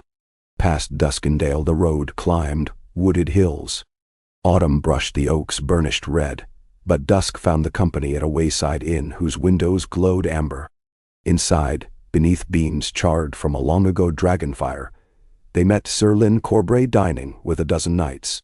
Steel flashed in surprise, but Ned spoke first, invoking the memory of their charge up the bloody gate. Corbray's wary look softened a measure.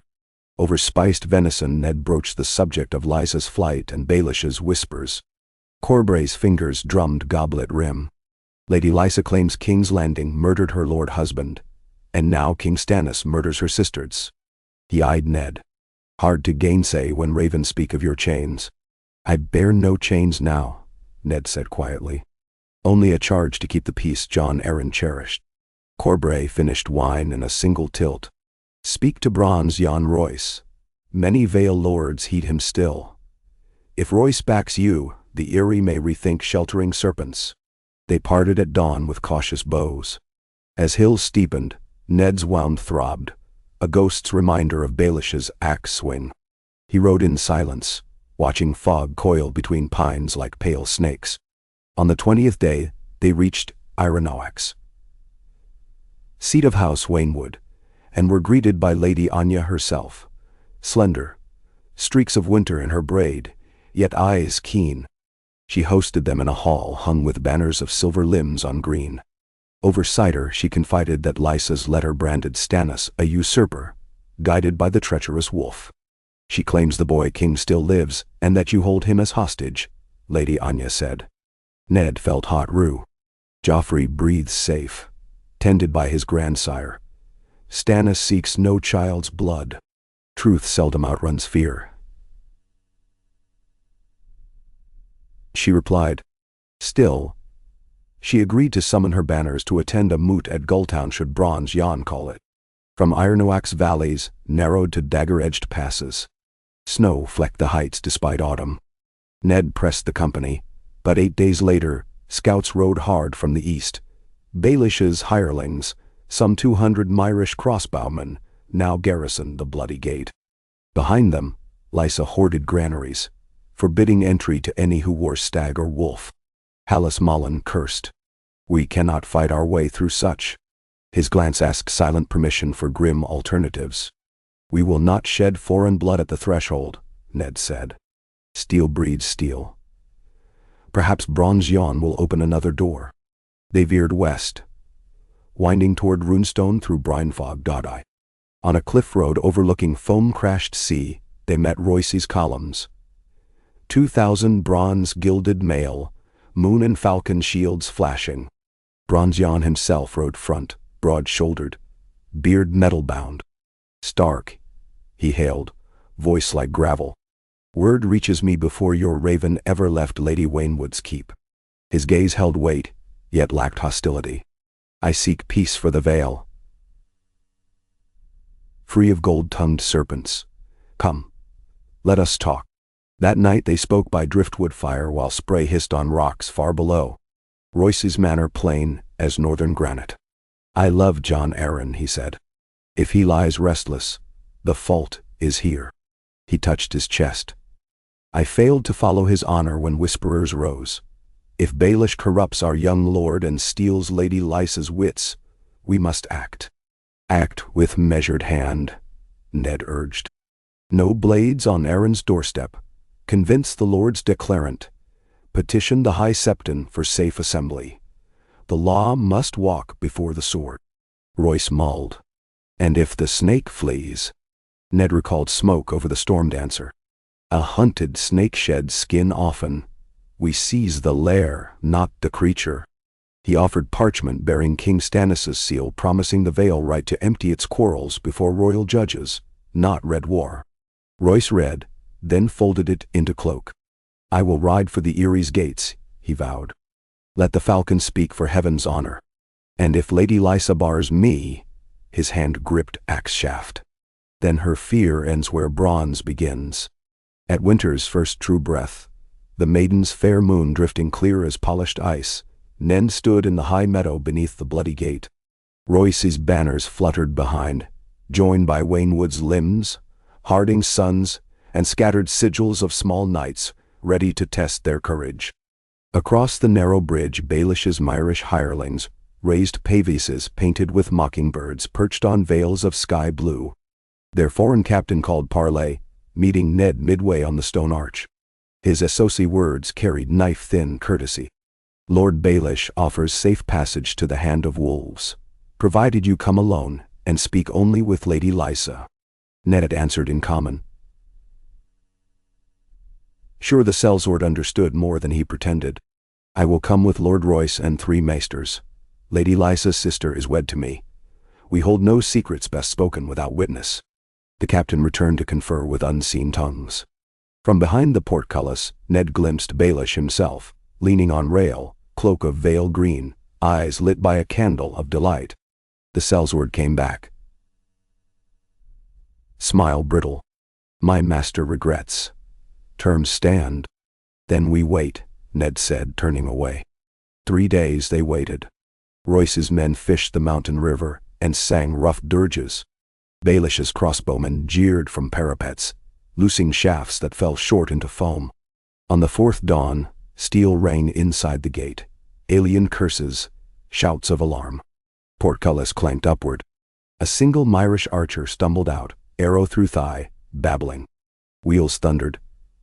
Lysa's litter borne by panting guards rushed across the bridge toward Ned's camp. Behind, Baelish shouted rage from battlements as Royce's men who had infiltrated disguised among merchants flung open sally bars. Ned hurried as the litter halted. Curtains ripped back, revealing Lysa pale, eyes hollow-wide. "Take me from him," she cried, clutching the small Lord Robert who wailed. "He would make me Queen of Shadows, rule through my son. He whispers poison. Ned, take us away." Royce's riders streamed across, seizing gatehouse. Baelish vanished within stone maw. Mullen urged charge, but Ned held. "Let Royce cleanse his home," he said. "Our quarry flees farther than these walls." Yet fate spun stranger.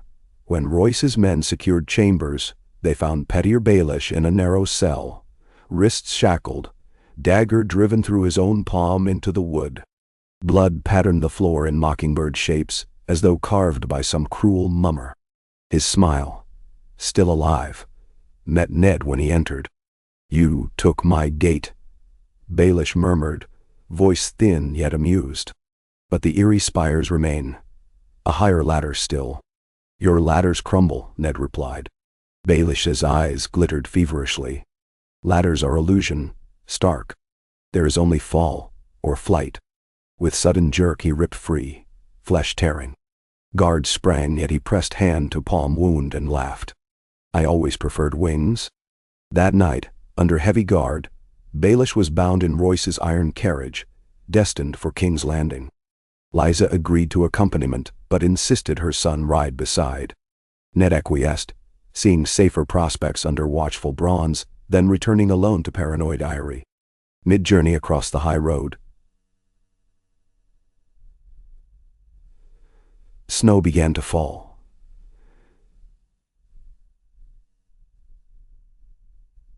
Thin, delicate, but portent of the winter, Ned had foreseen. Fires burned brighter in camp as breaths steamed. He tended his horse when soft steps approached. Baelish, somehow freed again.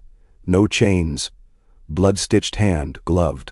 "You fight storms, Stark," he whispered. But storms birth new rivers, carving stone. One day, they carve Winterfell. Ned reached for dagger, but Baelish stepped back into deeper dark. "The game ends when none remember the rules," the whisper floated. "Tell your king the board is larger than walls of stone." By time guards arrived, only footprints speckled fresh snow, leading to cliff's edge where sheer drop vanished into white cloud. No rope, no corpse, only the mockingbird pin left on a rock. Royce cursed sky and stone, but Ned stared long into the gulf. A raven's cry echoed far below, or perhaps just wind. They reached Gulltown with Lysa's litter intact, Baelish's fate uncertain. Ships awaited to bear them south under Davos banners. Lysa, calmer, offered sealed pledges of loyalty to King Stannis while swearing to rebuild trust with Sister Catelyn. Little Robert clutched a wooden falcon Ned carved from pine during the ride, laughing when it swooped on invisible prey. As gulls wheeled overhead, Ned stood on the quay watching soldiers load crates of bronze and grain bound for King's Landing. Snowflakes drifted, melting on sea spray. He thought of Arya practicing forms, of Sansa reading songs to Myrcella in the rock, of Robb holding the neck. A fragile equilibrium, each life a candle in winter's breath. A horn brayed from seaward. Taroshi sails on the horizon. Peace delegation from Pentos, rumored. Perhaps. Ned's scars ached, recalling another Taroshi hull in flames. He squared shoulders and turned toward the gangplank. The realm had chosen truth for the moment. Now it must be shepherded through storm and snow.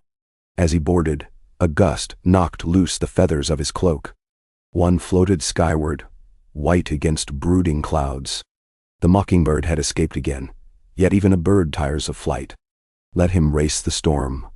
The wolf would endure, guarding hearth and hope until winter found its end, or until Eddard Stark breathed his last, heart steady in the knowledge that honor, once grasped, could illuminate even the longest night.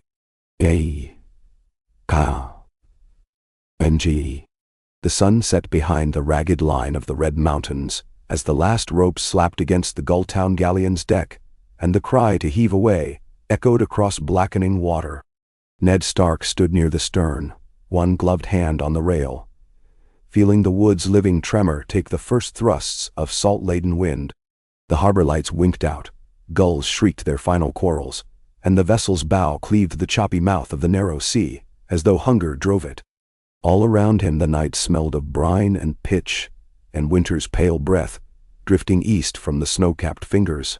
He tasted that chill and thought, as he ever did in quiet, of the godswood at Winterfell, the silent weir, the hot pulse of the springs, the rough-hewn cold of home. If he closed his eyes, he could almost feel the deep hush beneath the boughs, hear the wolf pack howling beyond the wall, sounds older than thrones or crowns. No matter how far south war might drag him, the north waited. Footsteps approached, measured, cautious against the roll. Lady Anya Waynwood came to his side, cloak hooded against spray, her eyes fixed on the dark where Gultan's lanterns dwindled. "Bronze Yon holds the bloody gate," she said softly. "The Eyrie has sworn safe conduct for High Septon envoys, and a full moot of lords declarant before moon's turn. My ravens will tell Stannis in 3 days." She looked up. Lysa clutches her son even while she signs oaths. Fear still nips her mind, but the veil will bend. Ned bowed. "Your hand steadied the tiller, my lady. John Arryn would thank you between the stones." She exhaled vapor. "May we deserve it." Then she left, boots clicking toward the quarterdeck where Sir Hallis Mullen drilled watch rotas beyond earshot. Ned lingered alone, letting spray freckle his beard. Clouds bruised the half-moon. Sea wolves cried far off. Somewhere ahead, across weeks of sail and miles of forest road, lay King's Landing, bracing for snow-tinged winds that would soon slip over the neck. He must return with proof of the Vale's allegiance, with Lysa's sworn parchment, with the Mockingbird's empty cage.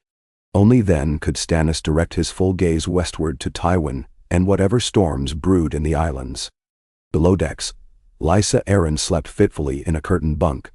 Maester Coleman dosed her nightly with berry-steeped dream wine, strong enough to fell a night.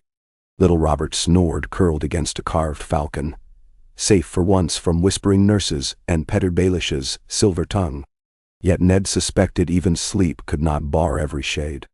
Pettier had carved his mark deep in the lady's heart, deeper than she yet understood. He pushed from the rail, intent on checking the midship cabin where bronze-armored guards stood in shifts around the mocked-up cell meant for Baelish. Now it held only straw pallets and a memory. The thought angered him. Anger cold, not hot. Cold anger settled. Sharpened, endured. He turned for the ladder, but paused at a scratch of leather behind. Sir Davos Seaworth emerged, pipe tucked beneath gray mustache. "Smoke," he offered.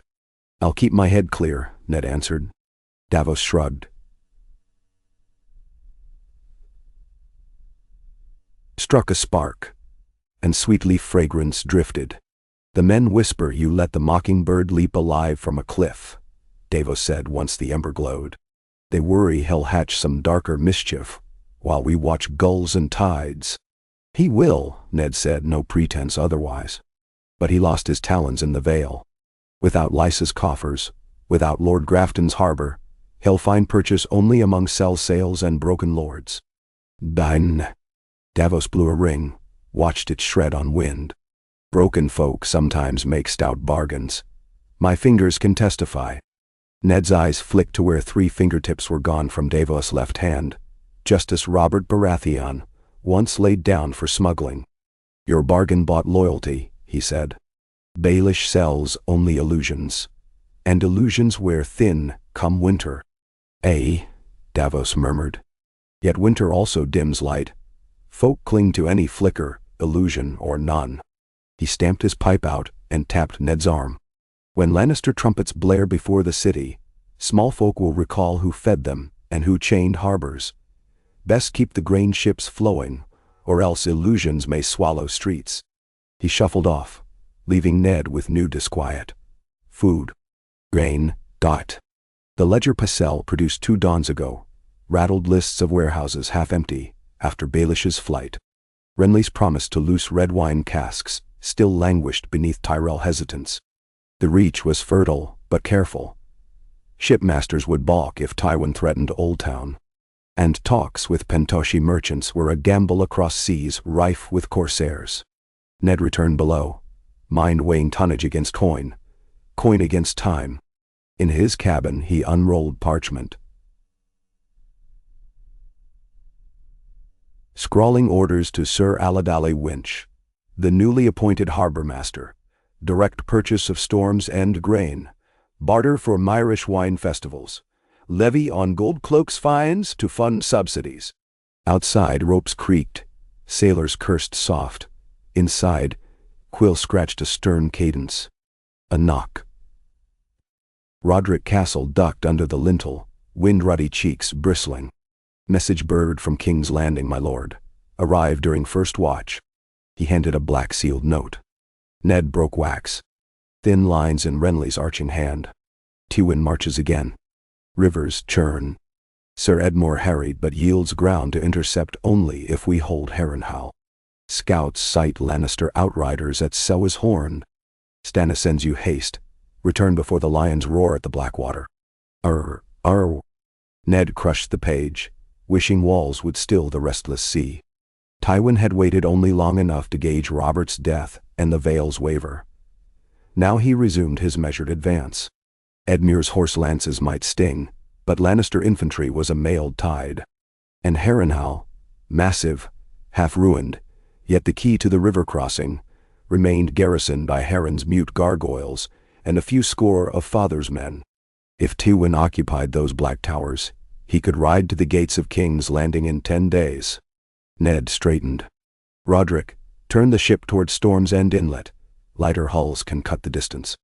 We need Horse and Raven roads west before Moon's first quarter. Menebarine. Roderick's lips tightened, but he nodded. Aye.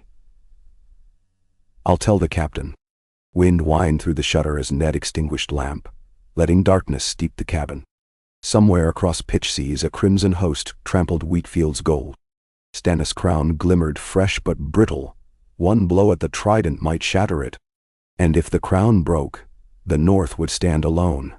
Southland harvests burned. Southern snows carried on cold ash. Ned clasped the wolf-head pommel of his dagger. The path ahead was narrow.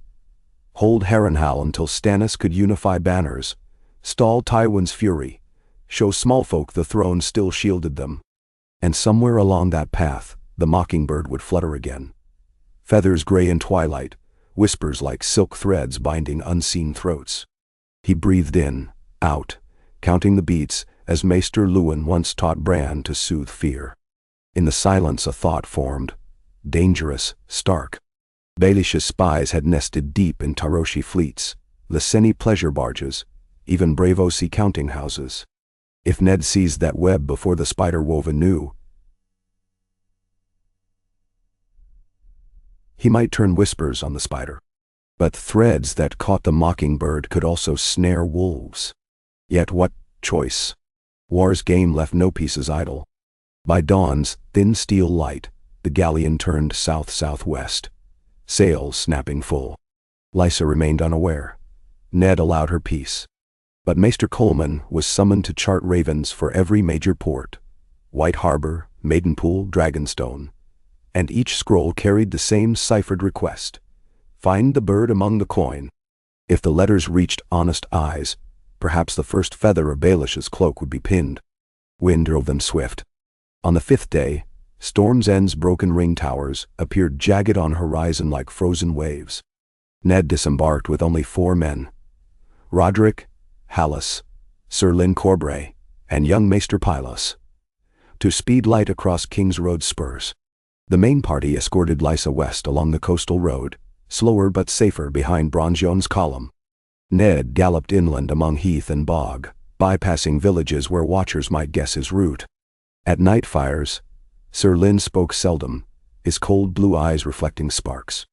On the third eve he broke silence. "If Harrenhal falls, the riverlands burn again. Edmure fights well but lacks his sire's steel. Should Blackfish Tully still breathe, I'd wager gold against a lion's heart." He vanished after River Run. Ned answered quietly, "I pray he rides still. The rivers need their trout falcon." "Or a wolf," Corbray said. They rode before dawn, frost silvering grass. 2 nights later, they crossed the Tumblestone at Shallow Ford, water numbing their knees. Smoke smudged sunrise, not hearth smoke, but char. Ned urged on. They crested a ridge and saw fields scorched black to the horizon, farmsteads toothless chimneys. Small folk huddled under makeshift wagons, eyes hollow.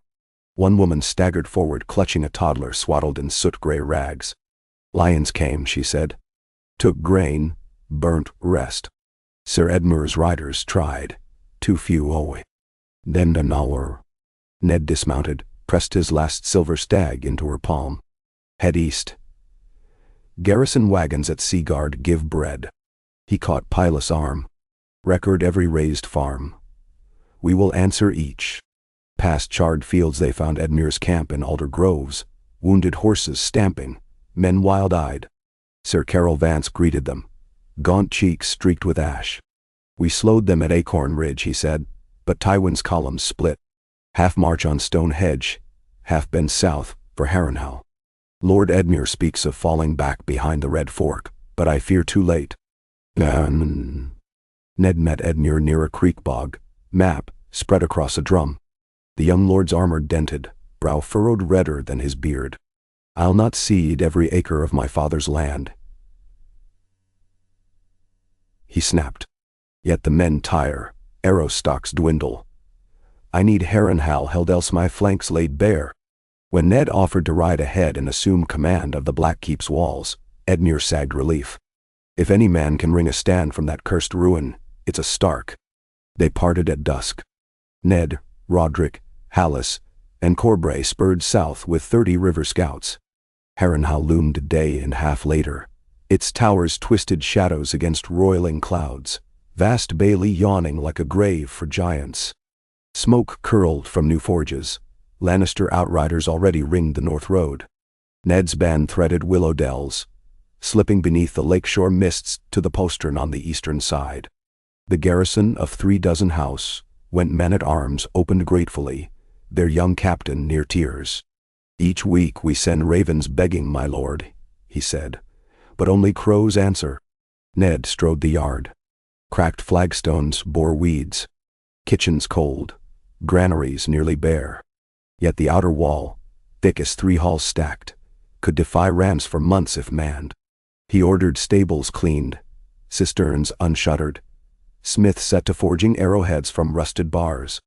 Corbray drilled archers on vine-split battlements. Roderick mapped sally tunnels. Hallis rode by night to rally outlying levies. Within 3 days 200 defended the ruin. By the 5th, 400. Still, a lean force against the Lion's host, rumored 10,000 strong. Then came the morning scout horns shrilled from the gatehouse.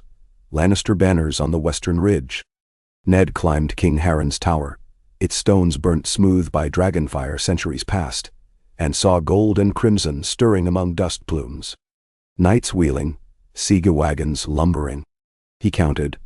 Not 10,000, 4 at most. Tywin's main body still pressed Edmure north. This wedge aimed to seize the keep swiftly. A rider approached beneath white flag.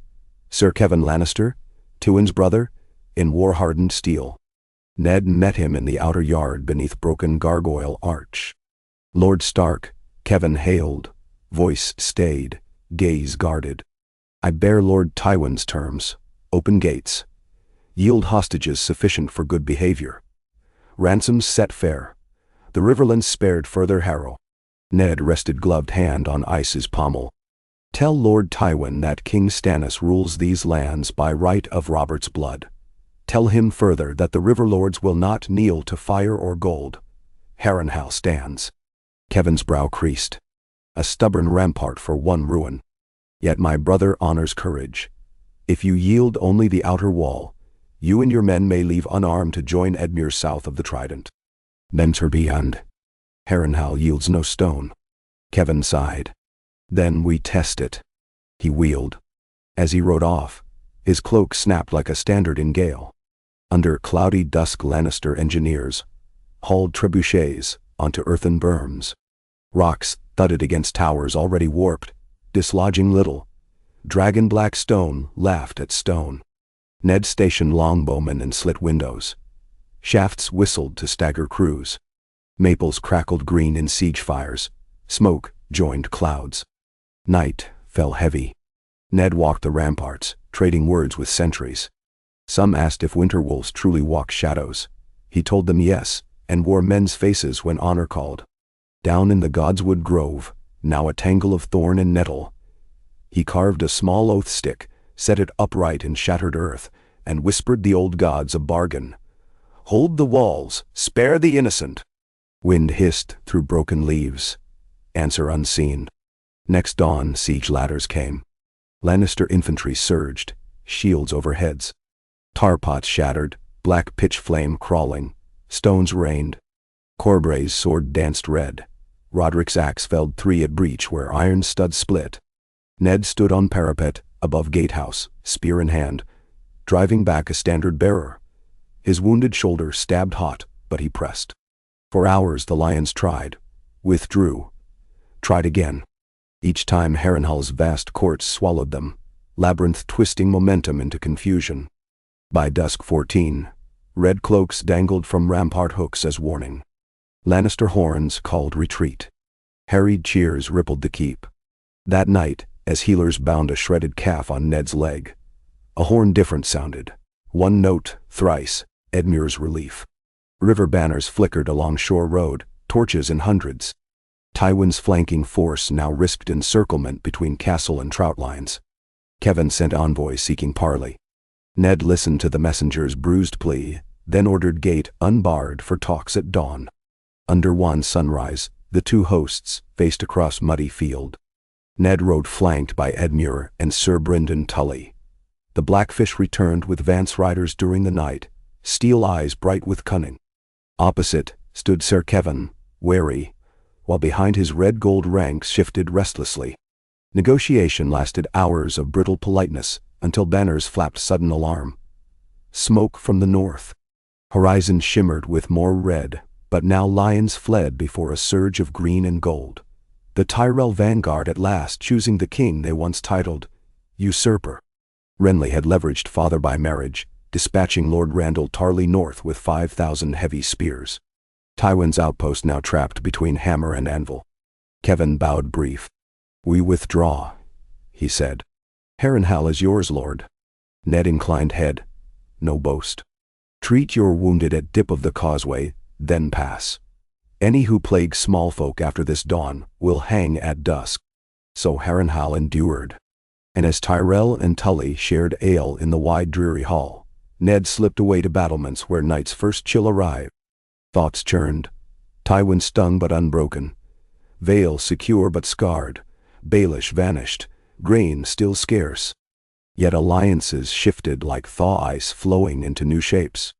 If the Reach rode beside Storm and Wolf, the lion's roar might fade. Footsteps interrupted. Brynden Tully joined him, cloak whipping. Edmure wastes drink bragging, but I'll give the wolf his due. You held the Black Heart. He studied the field. Fires dotted far edge where Lannister wounded lay tended. A hard war yet, stark. Lions lick wounds, then strike elsewhere. I know. Then know this. Blackfish rides where honor points. River Run owes the North more than debt can count. Ned clasped forearms. A bond forged like river iron. Stars shimmered between scudding cloud. Somewhere east, at sea or port or foreign alley, a mockingbird perhaps watched the same sky. Plotting. But under these towers, Wind smelled of cold stone and pine distant. Scents of the north. Ned drew them deep, feeling marrow steady. He would not break. He would mend walls of men and grain and trust until the realm outlasted winter, and children's laughter rang in fields no army trampled. He turned from parapet toward hall fires, and the work yet waiting, letters to Stannis, to Winterfell, to White Harbor and the Eyrie, plans for granaries, forads, for suitors of alliance. Night could swallow a man, but dawn always asked his account. And Lord Eddard Stark would answer, blade clean, heart uncompromised, walking the perilous seam between steel and mercy until the snows melted, or his blood iced the earth. Behind him, dark wings beat once, then vanished into cloudless sky. Whether raven or mockingbird he could not tell. He only knew the sound as promise, warning and hope alike, and he carried it forward into the long, hard winter still to come. Oh. Hey. Yeah. Ned Stark seldom slept soundly within Harrenhal's crooked walls. Even after Lannister banners had dwindled into the western haze and the Tyrell campfires ringed the lakes like copper-bright fireflies, the ruin whispered as if each shattered stone still remembered Dragonflame. When sleep did claim him, it carried the low moan of molten towers folding in on themselves, echoing down centuries until it mingled with the wind outside his narrow arrow slit. On the fourth night since the siege's lifting, he dreamed the same dream that had haunted him all these weeks. The god's wood of Winterfell frozen silver under moonlight, a raven perched on the heart tree's eye, and pettier Baelish stepping from behind the trunk with a jester's grin, plucking the raven's pinions one by one. Ned would cry out, but frost sealed his throat. The mockingbird would flutter away into endless snow, trailing a ribbon of black blood across the drifts. He jerked awake before dawn, cold sweat mingling with the raw smell of charred mortar. A squire's timid rap followed, a raven from King's Landing perched in the rookery, bearing King Stannis' personal seal. Ned dressed quickly and climbed the spiral stair above the great hall, boots echoing in the emptiness. Outside the Ravencote, torches sputtered in the damp and highlighted frost that clung to every hinge. Maester Pylos met him in a threadbare cloak. Scroll ready. Stannis' message was brief and unsparing as ever. Tywin's host withdraws toward Harrenhal but leaves trail of ruin. Gold cloaks discover Baelish coin in riot abroad dockside. Culprits hung Cautiatstow. Grain scarce. I require wagon loads before winter deepens. Tyrell allies promise relief but delay. Send what you can. War council in 2 fortnights at King's Landing. Bring blackfish and riverlords. Victory breathes, yet hunger devours faster than swords. Mend them now. Ned noted the king's own hand had scratched the last line twice, as if the nib bit the parchment. He folded the letter and stared down at the courtyard where men drilled. Already, carts of burned timber were being hauled out to repair battlements. Arrowhawks wheeled above, shrieking like smith hammers. Maester Pylos cleared his throat. The granaries here hold little more than spore and mice. House Went never recovered after Aerys took the keep. The farmlands west of God's Eye could fill 10 wagons at best. That will not feed King's Landing, Ned said. Nor this garrison, through a true winter.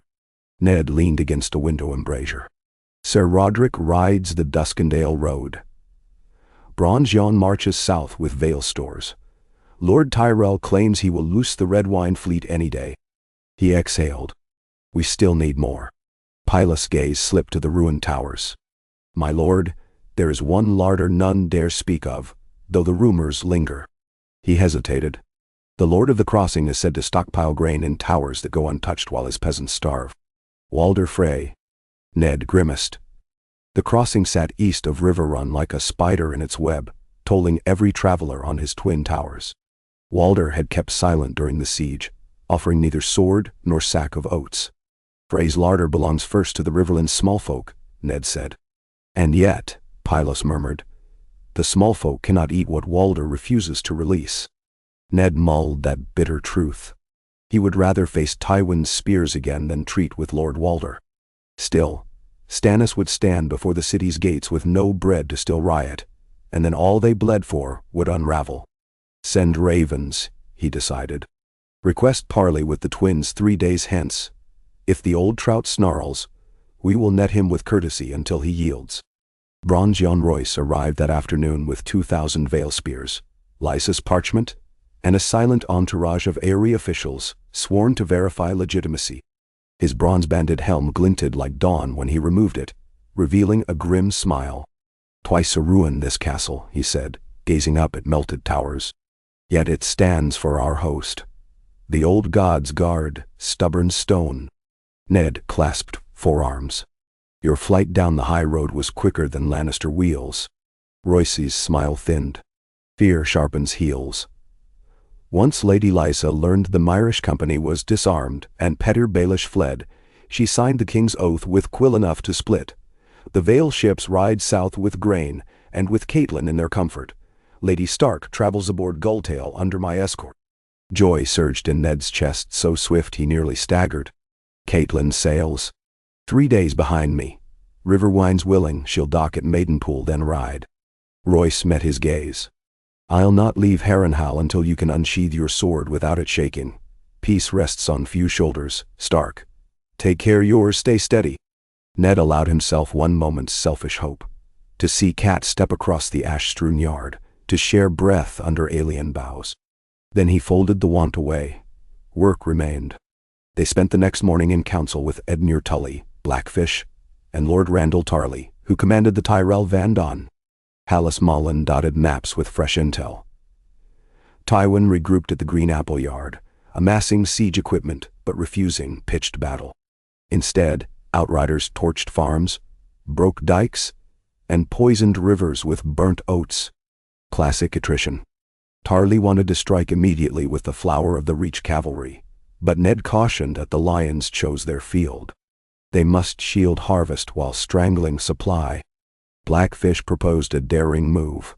Take a fast ride of crack archers downriver, seize the baggage train rumored hidden in old Erinford grain barns. Edmure balked at leaving river crossings exposed, yet Ned hammered out a compromise. Blackfish and Vance would raid the wagons. Tarley would screen Harrenhal behind, raised a bodice of felled trees and ditches. Vale spears would sweep farmstead byways capturing stragglers. "Two in fights with purse," Royce grumbled. "We cut purse strings. Coins scatter. Then small folk gather them," Ned said, "and the realm has less rage to spend." They parted to ready men, but Ned lingered with Blackfish atop a collapsed tower open to sky.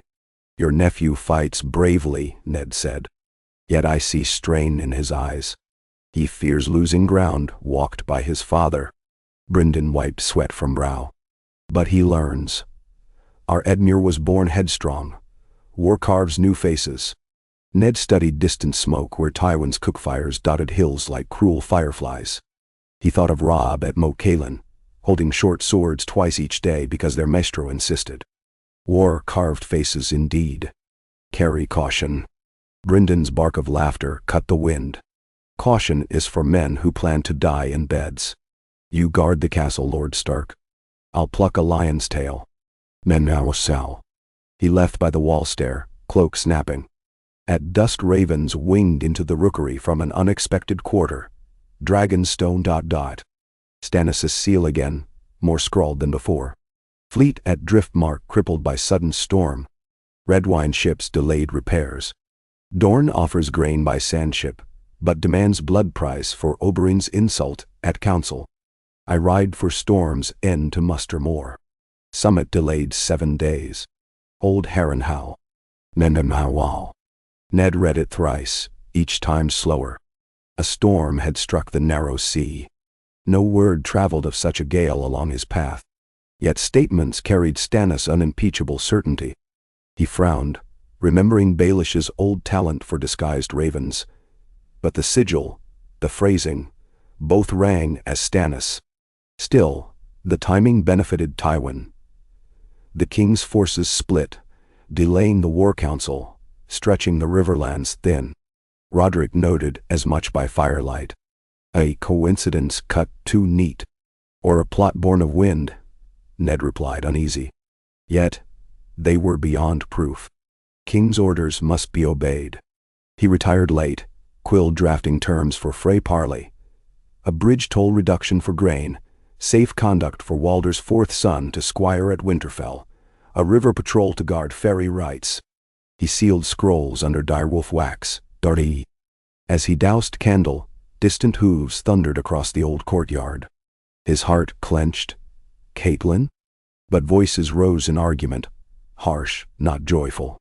He threw on a jerkin and strode out. 2 riders had arrived from the North Road. One collapsed into stable hay matted with blood.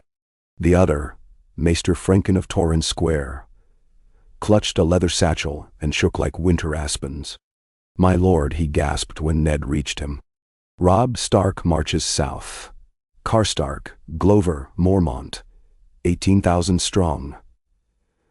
Moat Cailin holds, but they cross at Middle Bridge.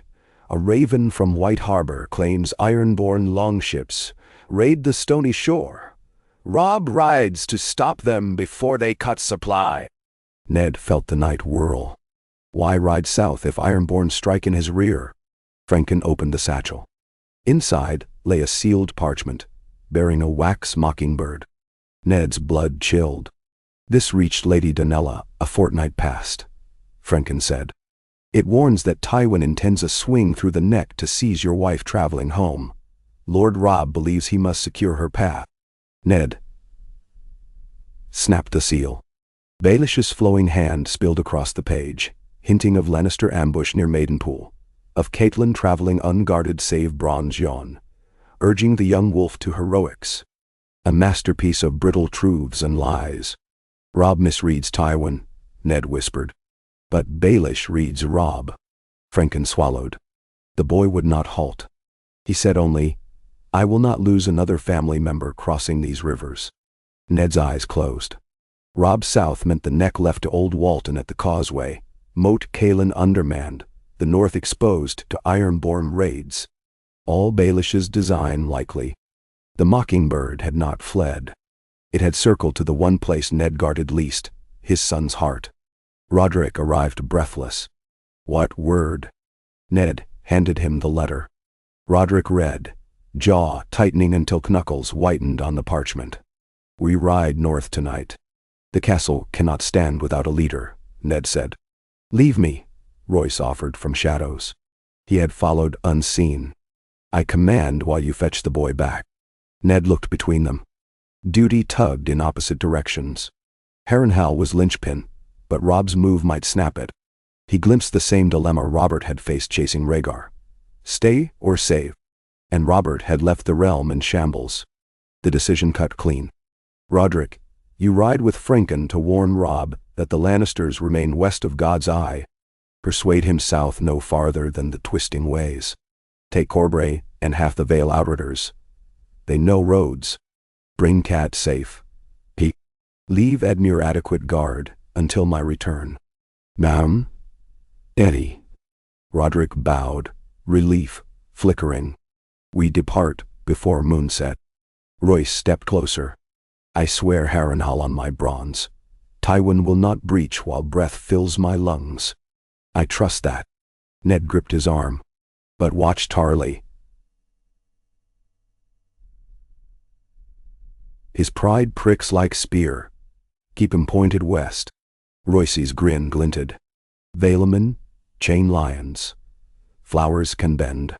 As Roderick and company galloped into night, Ned ascended the tower once more. Alone, he spread a blank parchment and wrote, "To the Honorable Lord Tywin Lannister, you war upon fields and granaries. The wheat you burn today is the bread that will feed widows on both sides come snow. Draw back from innocent tilth. Meet me at the Red Fork Ford before the seed moon. We will parley without steel, without arrows. I will come unguarded save one squire. Prove the rumor wrong that lions know only claw. Eddard Stark, warden for the realm." He sanded, sealed. A gamble on a lion's vanity, but anything to stall the burning of bread. He sent the raven before dawn. The next 5 days unfurled in clashing threads. Edmure's riders captured 2 baggage trains, freeing grain enough for 10,000 mouths. Yet Tywin answered by sacking Maidenpool, sending refugees streaming west. Blackfish returned scarred, reporting Boar's Tooth Mill torched. Tarley pressed to launch full assault, but Royce held line, citing King's command. Messages trickled. Robb slowed at the twisting ways after Roderick's counsel, but refused retreat until word of his mother's safety. Caitlin had not yet reached Maidenpool, her ship delayed by storms off Crackclaw. Ned paced battlements like a caged direwolf, waiting for each raven flap. Go. And Baelish's letter remained in his doublet, feathered weight against his chest. On the 6th morning, a lone rider approached under white flag. Sir Adam Marbrand, Orange Lion quartered by flames. Ned met him outside the gate. My Lord Lannister sends answer. Marbrand dismounted, offered scroll, and a respectful nod. Ned broke seal. A lion does not retreat at a wolf's sermon. But I will meet you. Noon, 3 days hence. Ford of the Red Fork. A lord's word is stone. Bring your squire. Mine shall attend likewise. We break no bread. Spill no blood. Tywin Lannister. Ned studied the curt lines, reading layers between. Tywin would speak, but reasons unknown. Delay, deceit, negotiation, or test of stark nerve. He accepted nonetheless. What else? War already swallowed villages. A talk cost less than another harvest. 2 dawns later, Ned rode from Harrenhal with only Arya, disguised as Nan the Page. Despite protests, he argued she could thread shadows if ambush fell. She insisted the water dancer would guard his flank. Royce sent 5 scouts some leagues behind, but none would near the ford. The Riverlands wore early winter's mask. Frost-fringed reeds, breath ghosts before lips, ground brittle under hooves. They made camp in a ruined watchtower and shared salt pork by a low fire. Arya cleaned needle, eyes reflecting sparks. Why meet him? She asked. Hell, I like the rest. Perhaps. But perhaps he's grown weary. Ned tossed a twig into flames. Even lions tire of endless roaring.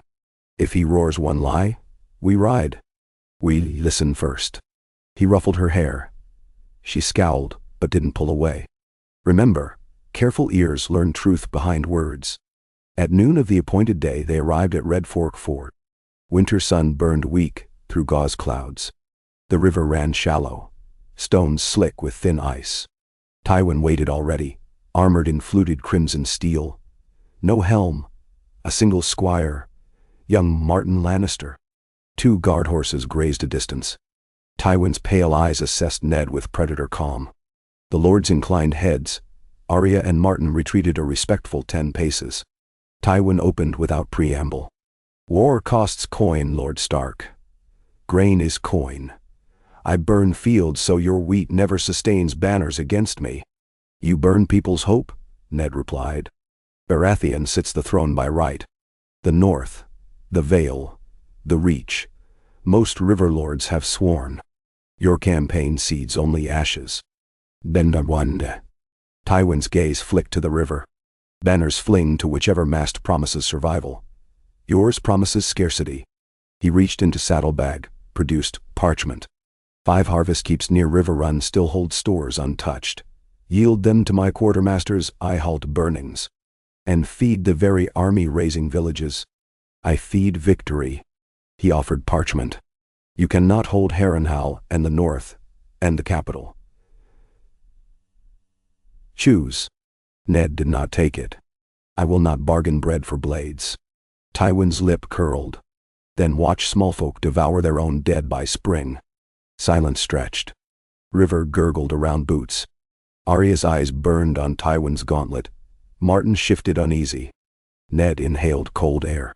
If you threaten innocence, we will answer. I propose a different levy. My Northmen will escort your cattle herds unharmed through Riverlands in return for your sworn halt on grain fires. We share the harvest you cannot carry across siege lines. Tywin's brows rose fraction. Charity or trap? Pragmatism. Ned stepped nearer.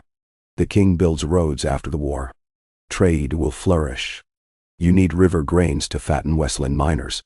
Burn them now, and your gold buys naught. Mewasi. For the first time, Tywin looked almost amused. You speak like a steward, not a wolf.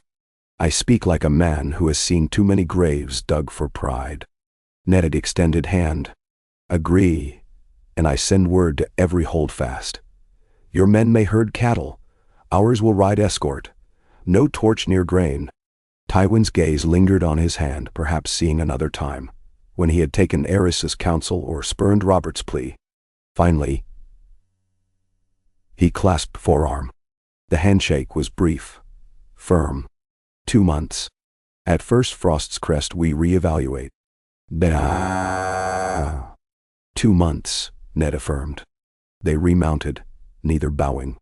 Arya rejoined as they rode north along the river bank. He gave in?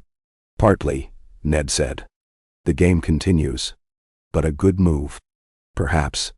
He looked back once. Tywin watched like stone sentinel.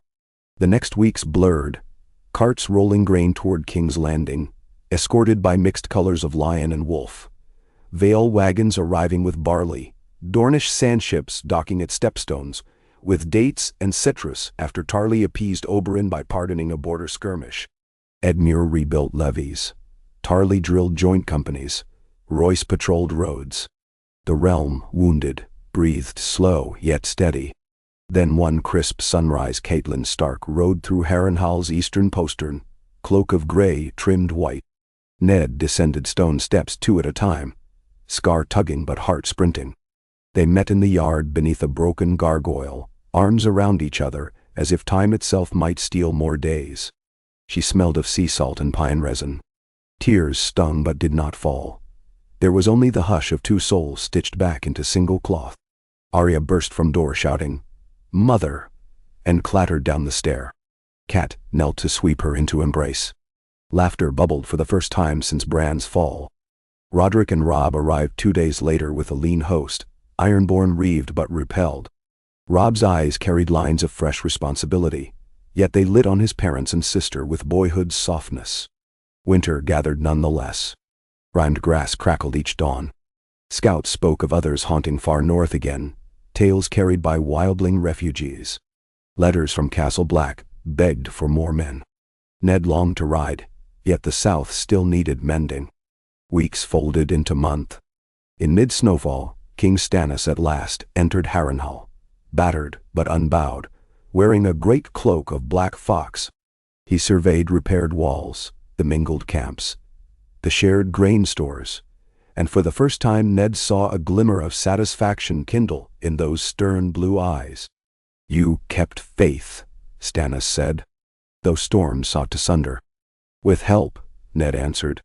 He gestured to Catelyn, to Robb, to the lords arrayed.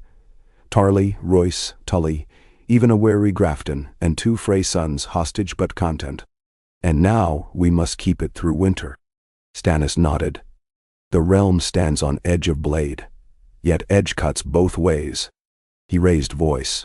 "Lords and ladies, dawn comes. We have grain, we have peace of field, we have ally of each compass. Tywin waits, yes. Greyjoy waits. Dorne watches. Esso's eyes glint. But here now we forge tower none can burn." Ned met Tywin's far-off gaze in memory, and Baelish's shadow in dream, and knew nothing was finished. Yet for one moment, under hoarfrost's sun-gilding dragon-blasted stone, the realm's compass aligned. North and storm, river and vale, reach and, reluctantly, west, bound by simple need to outlast the snows. Soon the council would gather again in King's Landing to draft charters of grain levy, soldier rotation, and sea patrol. Soon ravens would fly to the wall with men and oats.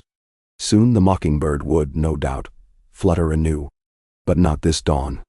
This dawn belonged to cracked banners mended with fresh cloth, to children chasing each other across a courtyard that had known only iron screams, to the first scent of bread rising in castle ovens, thanks to grain that might have burned. Ned touched the pommel of ice slung at his hip and whispered a promise to the old gods. Whatever storms blew next, he would hold the line between pride and mercy. Winter might sharpen fangs, but the wolf yet had strength. And the winter wolf was never lone again, not while packs endured. He turned toward Catelyn's waiting smile, toward Robb and Arya, and the long road still. Snowflakes drifted, soft as feather down, settling on scorched stone now warm with life. High above, a raven leapt from the cracked spire of Heron's tower, wings beating against white sky. Whether it carried black tidings or simple hunger, none could say. Ned watched it wheel and fade east, then placed one gloved hand over his heart and stepped forward into the slow, unstoppable dawn.